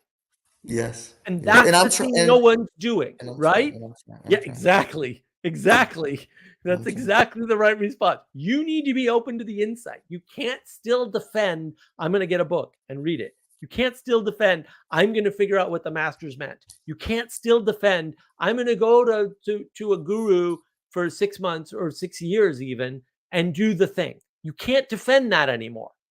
And that's the problem. I feel like one of the things, and again, I don't want to oversimplify a lot of the eloquence and the depth that you've had, but I think one of the things that where my brain is going is the McGilchrist thing. Is I think you're trying to remind us, is like, hey, the right brain, I don't want to cuss, but you jokers, the right brain is the master, and I obviously, even that, again, I mean, the master is the master, so let's be precise. But even that, I'm sure you don't want this right brain dominated world. But what we have today is this grotesque left brain having mode, chasing the proposition. And it's like, no, I think this step back, this bigger picture, this right brain notion can really say, it's like, hey, even that notion of individualism shouldn't be worshipped. There's a grain of truth there that the left brain can model and we can work with, but it's like, this is the right brain's the master, and the ultimate good is the ultimate good. Speak with it with ultimate humility, and the fear of God begins is this beginning of wisdom. Right. No, well said. I like that. Yeah, and I think that's the problem, is that people are associating, we'll say, individualism with agency. And when you speak against individualism, they feel that you're speaking against their personal agency. And we kind of touched on that in the opening with the action thing. And I go to, he actually just passed, Dr. Michael Suger. There's a few of these YouTube, you know of him. There's a few of these YouTube philosophers that I really became fond of on my journey here, and he's one of them. And anyways, he mentions this acknowledgement of the structures that we participate in, but the structures remove agency. Structuralism removes the agentic, and I think too, I want to just touch on, for the agency conversation, since we did kind of finally bring it in as explicit here, the free will conversation comes right in, floods right in when you open that door. And so, I've said it to Jacob, and I'll offer it to you. I don't know how much longer you want to go with. We're kind of stretching here now, but my move with the free will thing is degrees of freedom with the agent arena dynamic coupling. There's with those two ideas, my brain, my cognition is able to maneuver that obstacle. Like it doesn't put, there's no blockage for me, because I understand that there's a degree of freedom for what we and I am able to do in reality, and that there is this, we are the beavers. It's like we're in the, what do they call it, the Paleocene right now. We're in this the age where man is affecting the environment. I can't think of the technical term. Right. There was just a documentary about it. I can't remember the technical term. Yeah. Well, it's one way to divide it up. I think, again, the problem is that people don't understand what freedom means, right? Freedom from versus freedom to, and they don't understand what agency is. And the bottom line is that structures allow you agency, because without them, there's too much choice and you get analysis paralysis. There's a dynamic dance. Exactly. And you need that dance. And the problem that I have with Vervaeke's agent arena relationship is that there are no arenas with only one agent, and there are no agents in only one arena. And when you add that, then everything sort of falls and into I place. think it's just we're kind of coming into that same pattern. Is what he's starting from is that he's coming from a cognitive science. He's coming from the Western. It's like he's coming stuck, from an individualistic perspective. Yes, he's stuck from the get-go from your critique. Exactly. Man, Mark, I think we're. Anyways, I'm enjoying this so much. I don't want to love bomb you too much, but I'm really. And I'll say this too, and I'll just put the elephant in the room.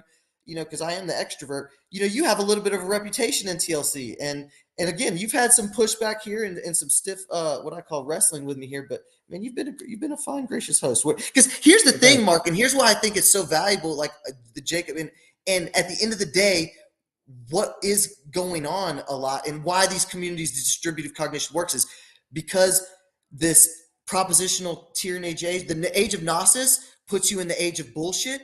And so we are struggling with sense making. And so one thing that cannot be allowed here is nonsense. And you and Jacob do not put up with nonsense. And I'm the same way. And I think JD, that's why I think his vocab is so fundamental, not only because it links the different pools and communities with such a profound cutting edge vocab, but it also, there's not I mean, you're well read enough and intellectual enough to where you have some critiques, and he's not Jesus. Okay. So his work is able to be critiqued. He has even offered critiques of it, by the way. JV has offered critiques of his own work, but the fact is there is a no nonsense to it. There is a, hey man, here's the cutting edge cog sci that just rebutted everything you just said, but there is that aspect to it. And so I guess I just want to, kind of encourage you a little bit. Everybody can work on their character and be more well-rounded, but the disagreeableness, the calling out BS, the saying, hey man, that's nonsense, that is a value, brother. And that doesn't need to be lost and doesn't need to be forgotten. And it's not on me. Thank you. Yeah. Ethan, if structures didn't provide freedom, we would never seek advice or counsel, right? Sally Joe, discipline equals freedom. We sailed beyond the TLC waters because the taxes were BS. Peterson sphere forever. Yeah, and look, I mean, I think that's part of the problem is we need filters, right? Jacob's good at filtering, right? And I'm good at filtering. And a lot of the people critiquing me are a lot of the people who are at once saying you should be part of this, you are part of this, and trying to get me kicked out.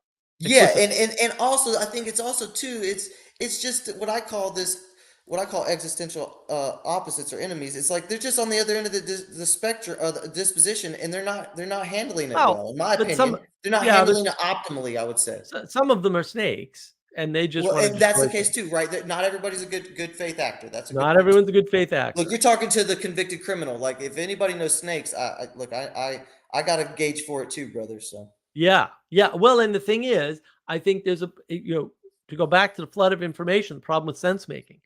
I think what's confounding people's sense making around snakes, especially on the internet, is maybe there's a snake or two in the garden, and everybody knows that. And it's probably easier to see when there's only one or two of them. But when you've got a pit of vipers, people start going, well, they're all saying the same thing. Well, and you're the bad guy. Well, and that ruins your sense making. Can I give context to it? I wouldn't even say a pit of vipers, but I would say when you have a culture that is engaged in only developing and encouraging snakes and vipers, and maybe that's kind of, you're saying the same thing, whatever. But I think just because this is maybe my disposition. Like I said, I have a lot of that disagreeableness too. That's partly why I clicked on here. I mean, in fact, that was the explicit notion in my cognition was, all right, me and this guy, we have enough in common. We're in the same community, but we have just disagreed on enough points here in this chat where I have to go and speak up. That's literally why I made this decision. So but my point would be is to do the Socratic middle way thing is, is if the culture is just this is my thing, is the culture is so toxic, brother. It's like I don't even blame the zombies. I do not blame the zombies at this point. I Right. was the zombie, brother. I'm a felon. Yeah. I was doing it.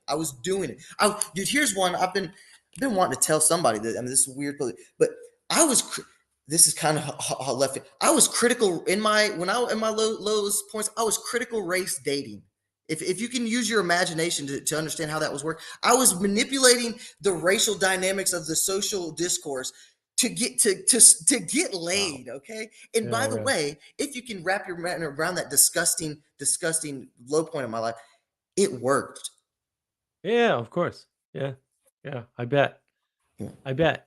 But that is the problem, is that, we're swimming in this sea of age of gnosis. We get overwhelmed. And that's why everybody was talking a while back about sense making, right? Daniel Schmachtenberger and all those guys, right? They're all talking about sense making, but they never bothered to figure out, well, where are we standing? Oh, we're standing in a flood. Well, That's why sense making is important. It has nothing to do with anything else. There's just too much stuff to make sense of. We'll see, and that's why I put JV at the pinnacle there, because I think nobody has and maybe you would say JP as well, and I think JP there is too. I think JP as a character and as a man is definitely an integral, profound, role in this moment. But where my shtick is for my lived experience and my journey, and what I think is gonna get to the culture in my weird way, I guess. Now that I'm saying it out loud, the left brain culture, technical culture. The cutting edge cog side can cut through. It cut through for someone who was still kind of had the residue on me. I was broken out of a lot of that old way and worldview and lifestyle, but it's still like I came to this little corner into Christianity and to the Neoplatonic view and to kicking and screaming, but still had all the life experiences to all make sense. It was so irrational looking back. But it's like, but my point is that's where I honk the JV horn. That was the most profound thing to help me make sense. All the schmuck number, all the other playing the political game. It's like, that stuff was neat. Evolutionary biology. When that Joker, and it happened within the 30 minutes of the first episode, when he broke down how we started tracking the moon and calendars, I was hooked. And I've watched the series multiple times. Look. I mean, look. None of what I'm doing now happens without Vervaeke. None of it. Not Peterson. Yeah. Not Peterson. And I think you give more credit than a lot of people in this corner, and that's one of my bugaboos. It's so disingenuous to me. Every other word out of their mouth is one of his vocabulary, and I'm like, and yet you guys over here, it's like there's a fundamental aspect to what Vervaeke's work has done that. If I agree that the YouTube manifestation, I 100% agree that is a Peterson phenomenon. But to not recognize what this guy's cognitive science vocab has done, it's like that's almost a turnoff for me. But we've taken a lot of his work and used it because Peterson's a phenomenon, right? And he talks about meaning and whatever. It's very pragmatic. I love pragmatism. I'm a pragmatist, so whatever, right? But Vervaeke gives you a science of meaning we never had before. I made this case elsewhere on Van der Kleef's channel. I think it was my first talk with him, maybe even a second. I forget. I'll check it out. There's something super important about that engagement, which is that now you can build tools and replicate some of what Peterson's doing. And I think that's what we've done. Yes. Right? We've taken that language, fixed a couple things that I think John got wrong, right? And expanded the work. And then we use that, and we've been doing this for 4 years now to help people. And we've been very successful at helping people. I'm going to a wedding in Texas just the weekend before the Tarpon Springs Symbolic World Summit. And we met him on the Discord, and he was a mess. And he wasn't going to church or anything. And we ran him through the program, man. Awesome. That's so beautiful. That makes me so happy, man. And that's Vervaeke's work. Like, that's what I was going to say. You just reminded me. I guess it might be getting late. I don't know. I have a little scatterbrain, but that just reminded. He has mentioned explicit, because I am the JV nerd. That's his dream and goal. He wanted to offer this and then have people in different communities blossom and utilize it and optimize it in their own unique way. Very Protestant. He doesn't want to take responsibility. I love that. I love that insight. Here, Ethan wants to know your Twitter handle. He's like big on that. Ashamedly, it's probably still, because I've just been off it so long, still probably bathed in a lot of the political BS. But I think it's just my name. Yeah, it should just be my name. I'm not scared. Once you're a felon, you're not scared of your name. In fact, I got There a you funny go. story about that. Coming back to society and redemption of society, I had, I'm from a small town. On a social media, a girl at like some kind of attempt at a dig tried to like reference my criminal record, and the way the joke was for me was, I said, "Sweetheart, you don't realize that as soon as one becomes a criminal, we reckon with the fact that that record is public and that everybody like the fact that she had thought that that was some like surprise on me, that the mugshot was out there. It's just like, sweetie. You didn't know you were in jail? What? Yeah. I think I noticed. Thanks. I love you, Mark. I love you, Mark. Yeah. Oh, Yeah. No, so I mean, all the stuff we do, the whole reason why I have a YouTube channel, I mean, all this is wrapped up in Vervaeke's work. All of our work, the knowledge engine stuff, I mean, we ran that by John. He didn't particularly care for it for reasons, but it's all John's stuff, right? We're building on that. Again, I think there should be more responsibility there. And I have the same critique of Peterson and Peugeot and PVK.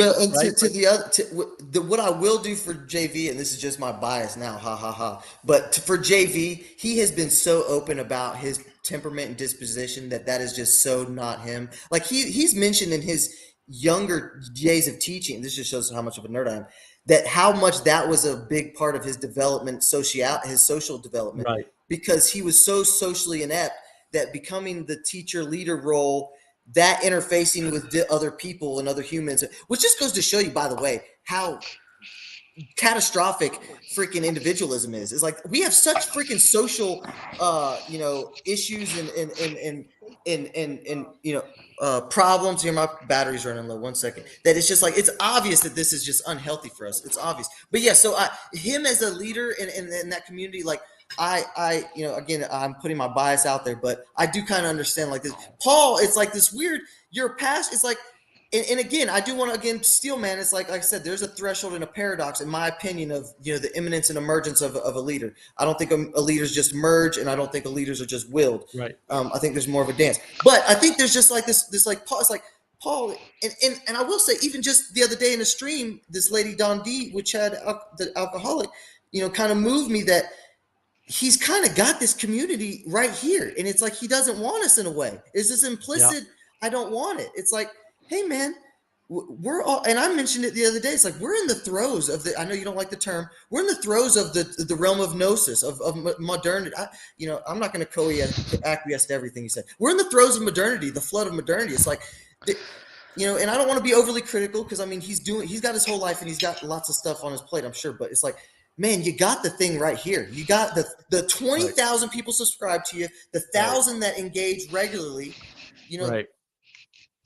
And then they have the nerve the other day, and now I feel like I am getting overly critical, to like mention and encourage conferences. It's like, buddy, right? The person to make a conference is the three of you sitting here. And to Nate's credit, God bless Nate, and I love Nate, and I will be coming to Nate's if feasible. Like I said, if feasible, I will not be missing another one of these conferences.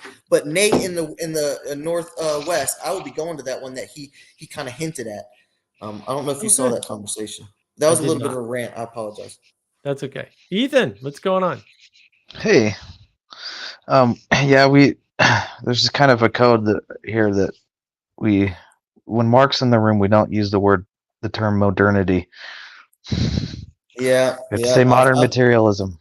I find out the hard way. Because materialism isn't unique to modernity, and modernity doesn't accurately qualify the problem. Because modernity just describes... I've heard his critique that it's always modernity. So it's kind of a relevant point. It's a relevant term. It's yeah. I kind of agree with that. It's just so easy to say modernity.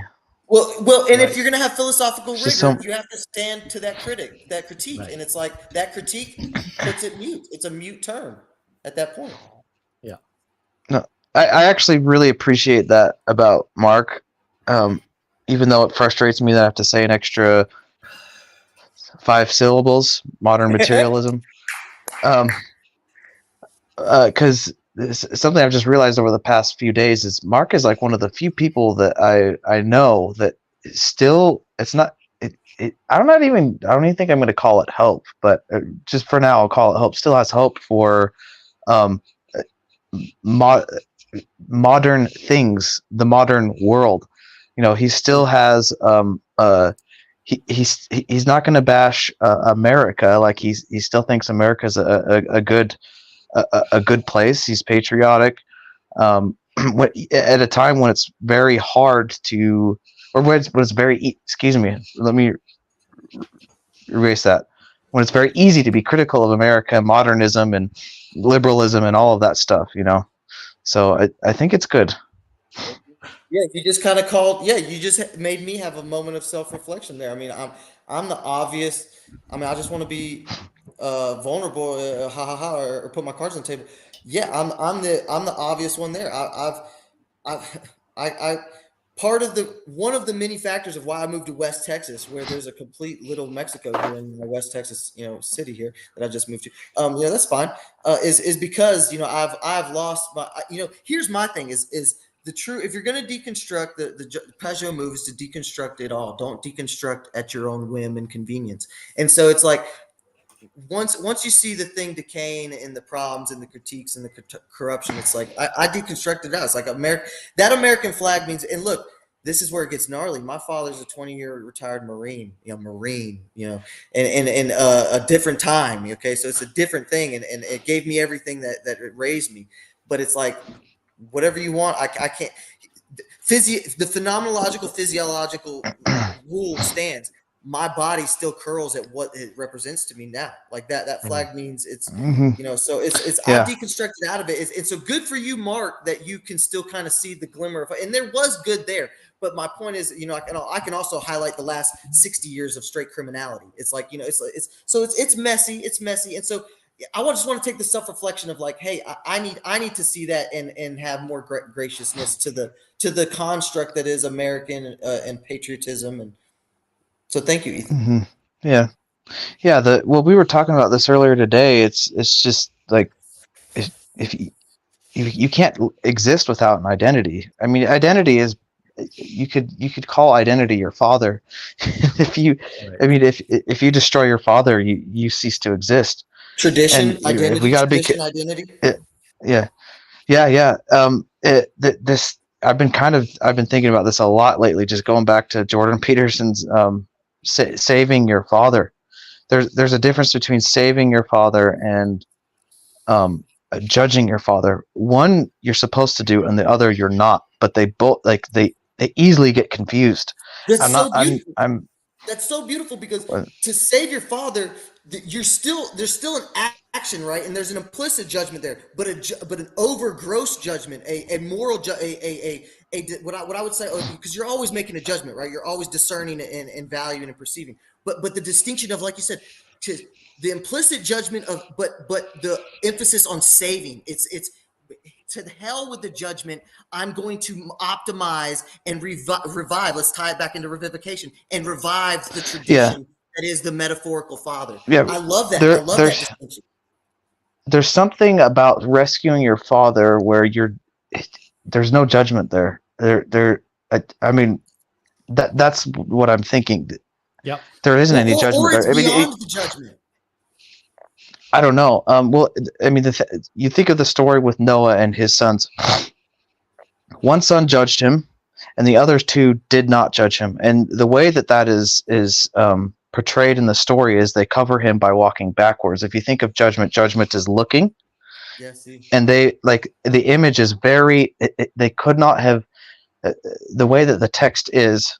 They could not have painted more of an image that is not seeing. They're walking backwards with a garment to cover him. Right, so there's no judging going on there. But there's redeeming though, or whatever you want to call it. There's a saving element there. Saving, yeah. And there's revivification. But see, I guess the bugaboo I'm rubbing on, Ethan, is that to save means there's an implicit judgment. Because why would you be saving if it need not save, if it need not revivification? But because the tradition is, or maybe it's just the messiness of an inherent pastness, the inherent historicity of a tradition of your No, father. Your father is by definition in the past. but But what Matt, I would, but think about this for a second. You can revivify something without understanding it, without looking at it.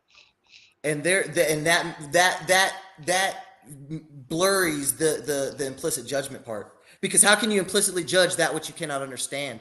Ha ha ha ha. Right. But you don't have to judge it, right? You can just you can say, all right, I'm going to do this because my father's father did it. Mhm. Right? Whatever that it doesn't matter, right? It could be the family business. It could be And going to church. It could be by the way, I think this is the aunt is stuff, but go ahead. That's a right, whole right, different conversation. That's right. a whole Well, different conversation.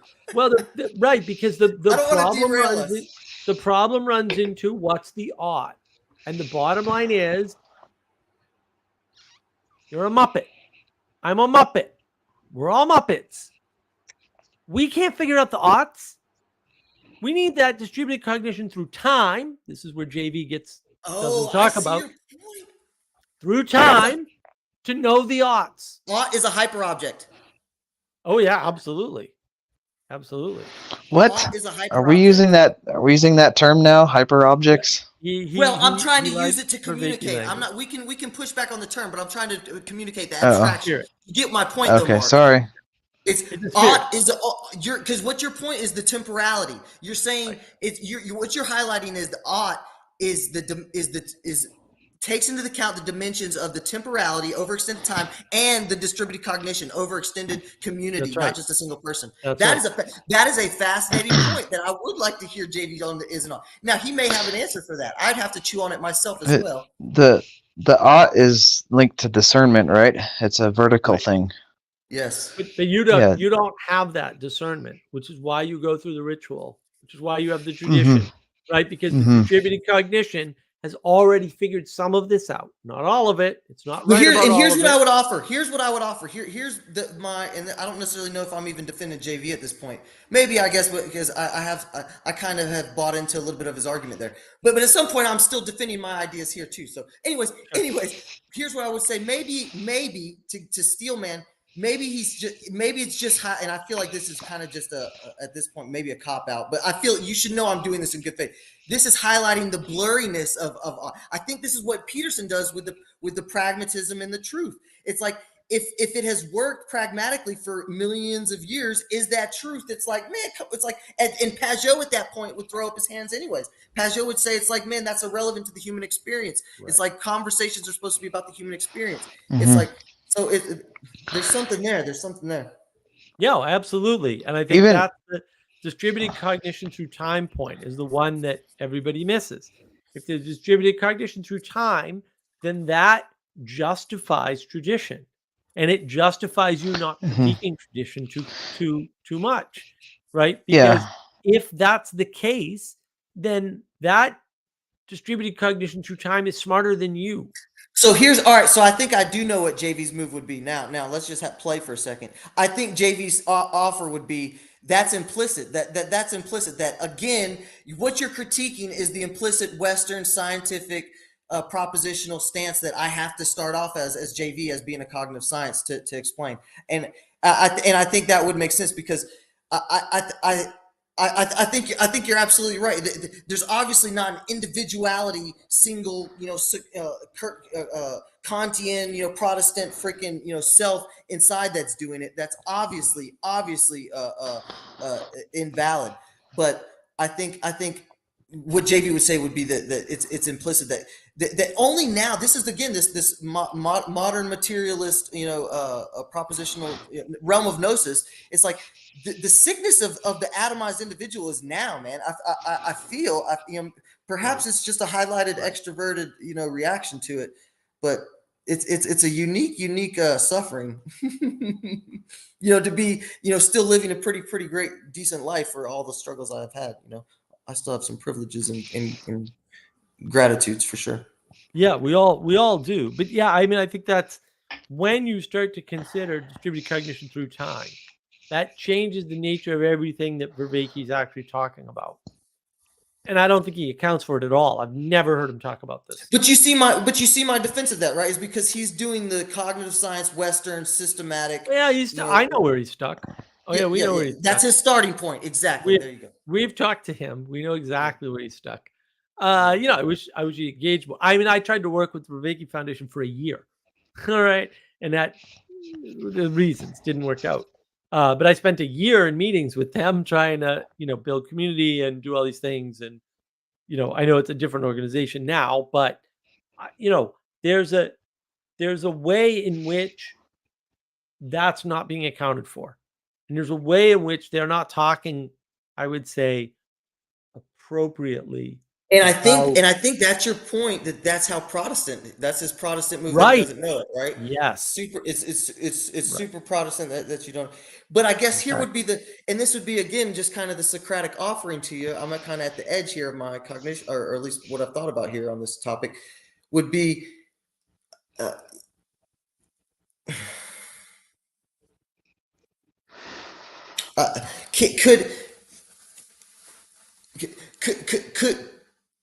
Is the philosophical move the move of the only way is through? Is that what they're trying to do? I'm sorry, is that their simplification? Okay. Well, then that's kind of a defense, then, right? Well, but it's wrong, right? Because that's emergence is good. It's its emergence is good just intrinsically. Yes, exactly. Which is even nastier. All emergence, all progression, all change is good. I don't even like the word. I just as far as evolution goes, I just call it change. Or recently, I've heard a Christian just harp on the emphasis of natural selection, and I think that's a wiser emphasis. But evolution implies like this telos, this progress. It's like that's a Christian tainting there that you sciencers don't want. Yeah, but you can take the telos out of evolution. Like I'll grant John that. I'll say fine, that's fine.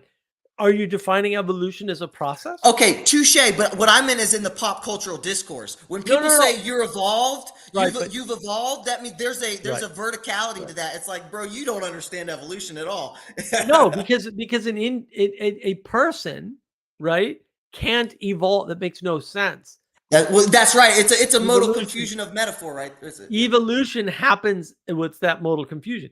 Evolution happens at the scale of multiple generations, not at the scale of single instance birth, right? Like single instant birth tells you nothing about evolution, and evolution tells you nothing about single instance birth. It doesn't. There's no information transfer between those two things, and so that's part of that modal confusion, that deep, like, oh, we think we're evolved or whatever. But the whole idea is emergence is good, right? You can take the telos out of evolution, right? The problem is you have to define evolution as a process, which I think is correct. What is that process discovering? Something created. Where did that come from? I think that has a telos. You know what just hit? This is you can't get. I think you're more Vervaekian than Vervaeke. Go ahead, Ethan. I feel like I was just going to ask you, how do you grant them the absence of telos from evolution? But I don't think you can. You can't get around it. But you can take it out of evolution, but you can't take it out of whatever evolution. Well, you're just deferring it to something else. You're just pushing it in. Yeah. Yeah. That's interesting. I would say I know Vervaeke's work pretty well. Yeah. Yeah, because here's the thing: is I think what you're saying is it's almost you're here. I'm kind of at the edge of my cognition with this, but what you're saying is that let's harvest and re-engineer because we're in the realm of gnosis. We must. This is what we have. This is where we are. This is where we're starting. Let's re-engineer the sacred and how we can cultivate and attempt to make these communities. But instead of this new Protestant religion that is not a religion, your move is to like you said we need to cultivate the stance that is allowed to have this transformation within community because there is no single person And I guess that would be aimed at the most good. I mean, now I guess you can get into moral relativism on different cultural relativism stuff on that. Right. But is that a little bit of a recapitulation on your? Sure. I think the way to think about it is there's still no two things, which is still a big deep confusion. Right? There's no binaries. When you start focusing people on individuals, on individualism, what you're doing is you're flattening the world and making things equal, right? So that feeds into equality doctrine, which I'm also not a fan of. But you also aren't aiming up. And I think the move people are making to, we'll say, redeem individualism is to say, we're not aiming down. And if you listen to the conversation closely, Sam Harris, what does he say? He makes two bad moves, very bad moves. You can know the worst possible evil, which is garbage. It's obviously Someone I've went complete 180 on. Right. You can know the worst possible evil, and then you can move away from it. And it's like, okay, maybe, but away in a three-dimensional field means a lot of things. And the least likely away that you're going to get out of those things, you can critique every word in that set of propositions. What was it, Mark? You can't find Mars. You'll never find Mars by going the opposite direction of where it's not. Exactly. You'll never end up on Mars. Well, and here's where Malcolm and Simone, they do offer some good stuff. The negative, what is it? Negative utilitarianism. That was a great. There's urban monoculture and their negative utilitarianism notions are fantastic. This whatever is useful to remove the most amount of suffering. I mean, that's freaking Sam Harris. It's like, first of all, you say you have this meditation wisdom, the complexity and mysteriousness of what the hell you are, the self is. It's like, you've been navel gazing on that for 10 years, pal, and not really come up with much sophistication about it. And then the notion that you can navigate it again by yourself with the mystery of you are not in a community that has participated in these traditions that have been doing that. It's like it's very uber Protestant New Age in its own way. It's right. And what I have a question on so many fronts. Hold on. And what is it ultimately, right? Because I want to point out this comment from Sally Joe. There is seeing the Platonic, and then there is thinking you are the Platonic. One is useful and one is not. And that's the deep confusion. How do you know that Sam Harris has that confusion? Because when he did his most recent interview with Peterson, when Peterson asked him, like, what are you up to and what's going on? He effectively said, my life is better because I have no one critiquing me on Twitter. Yes, and I noticed all of this. the people that I'm talking to are friendly and nice to me. But you know what he didn't say? And even my good buddy Bruce, who's very bright, missed this. He didn't say the Christian thing, which is what he's doing for them. Wow. Yes. He never mentioned that. I didn't get that point. Piece of garbage. I didn't get that point, but I noticed the insular firewall. I was like, bro, are you bragging? That's not a plus. That's not a plus. Mark, I'm a carpenter. I'm a mechanic. Okay, I do not have an education. I listened to that as this is some intellectual hero and I said, are you bragging, sir? I could, and again, let me step back with some humility.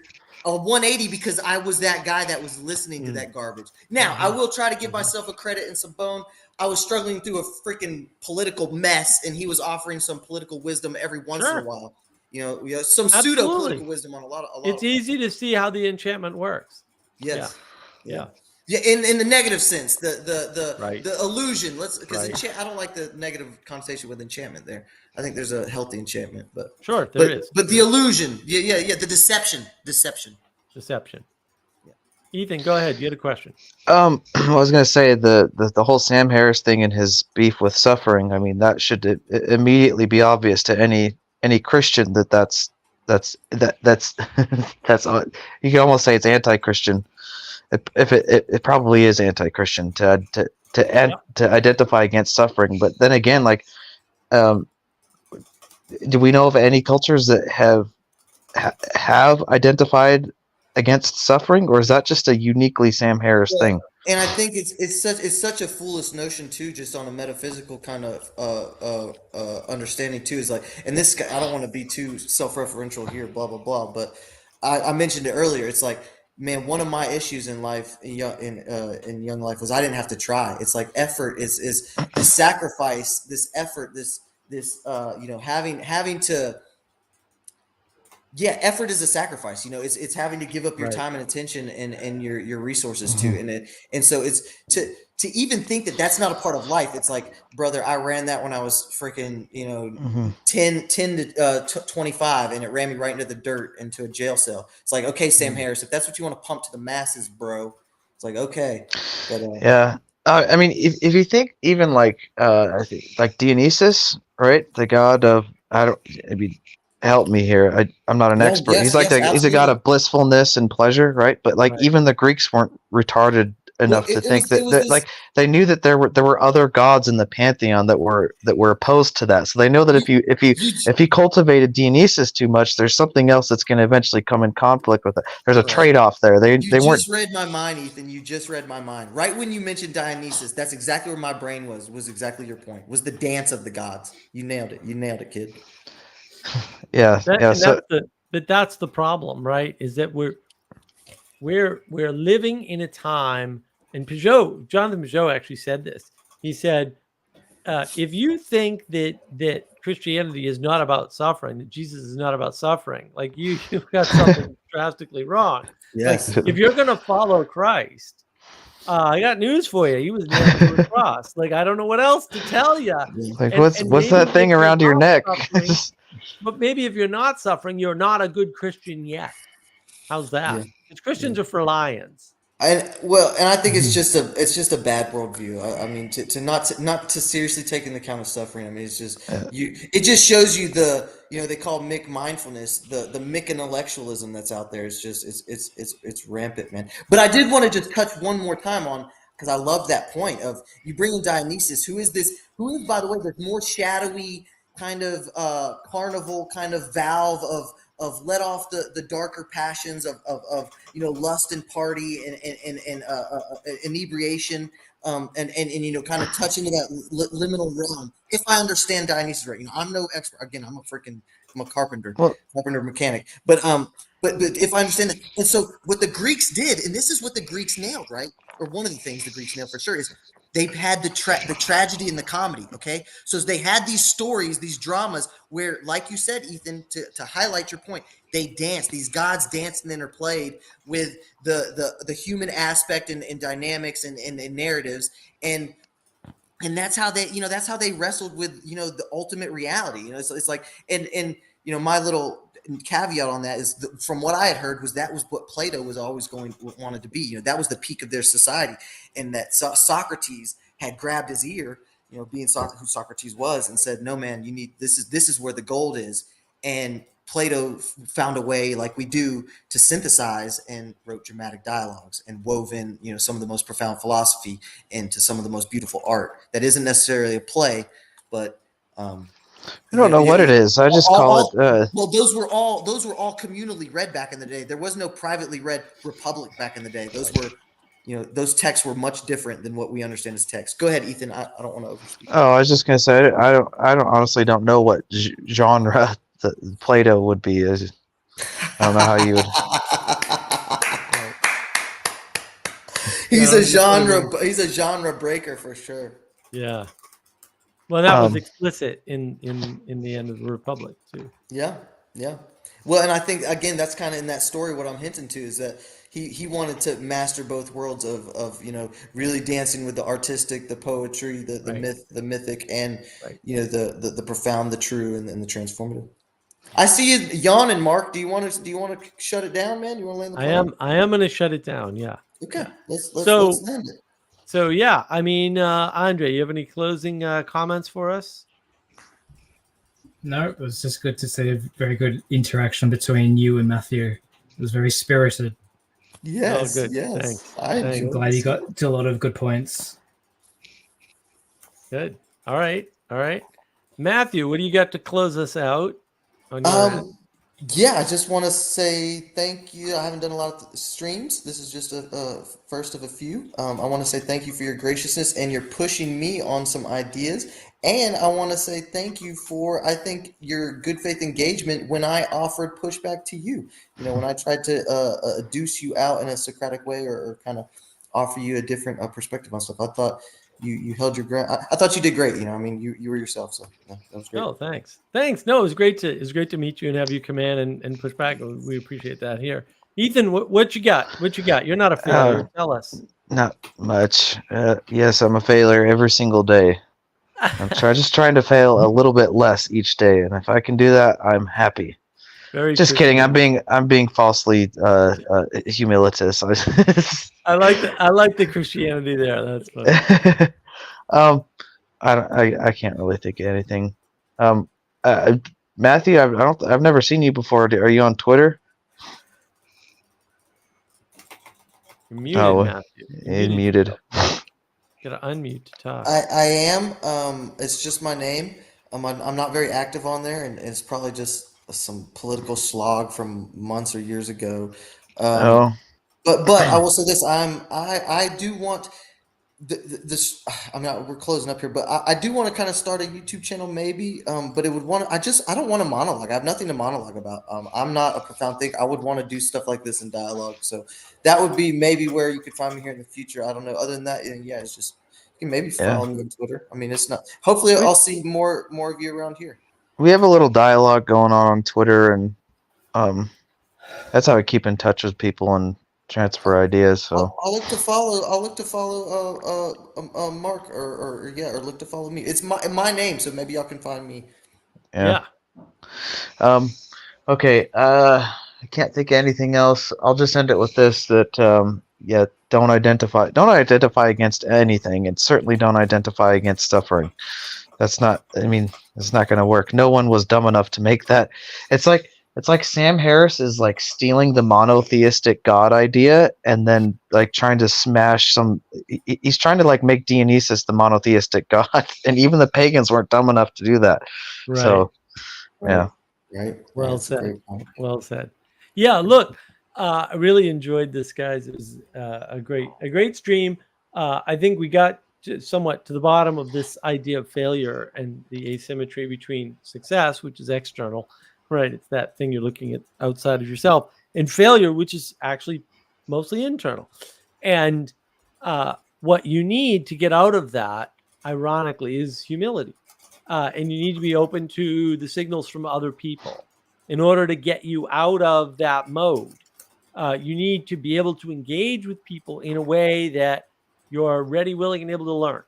Because as long as you're learning, you can't fail.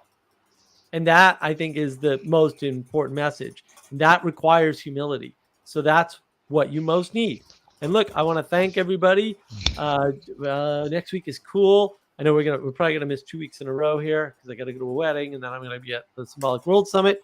But I want to thank everybody. I will see you next week. I don't know what the topic is going to be. I got a couple sitting in the live stream notes file, so I don't know which one I'm going to pick here. But we'll do it on the Discord server, the Market Wisdom Discord server. We'll figure it out. Buy some merch. Comment on some of my videos. If you like what you see, let me know. And have a great week. I'll talk to you all later.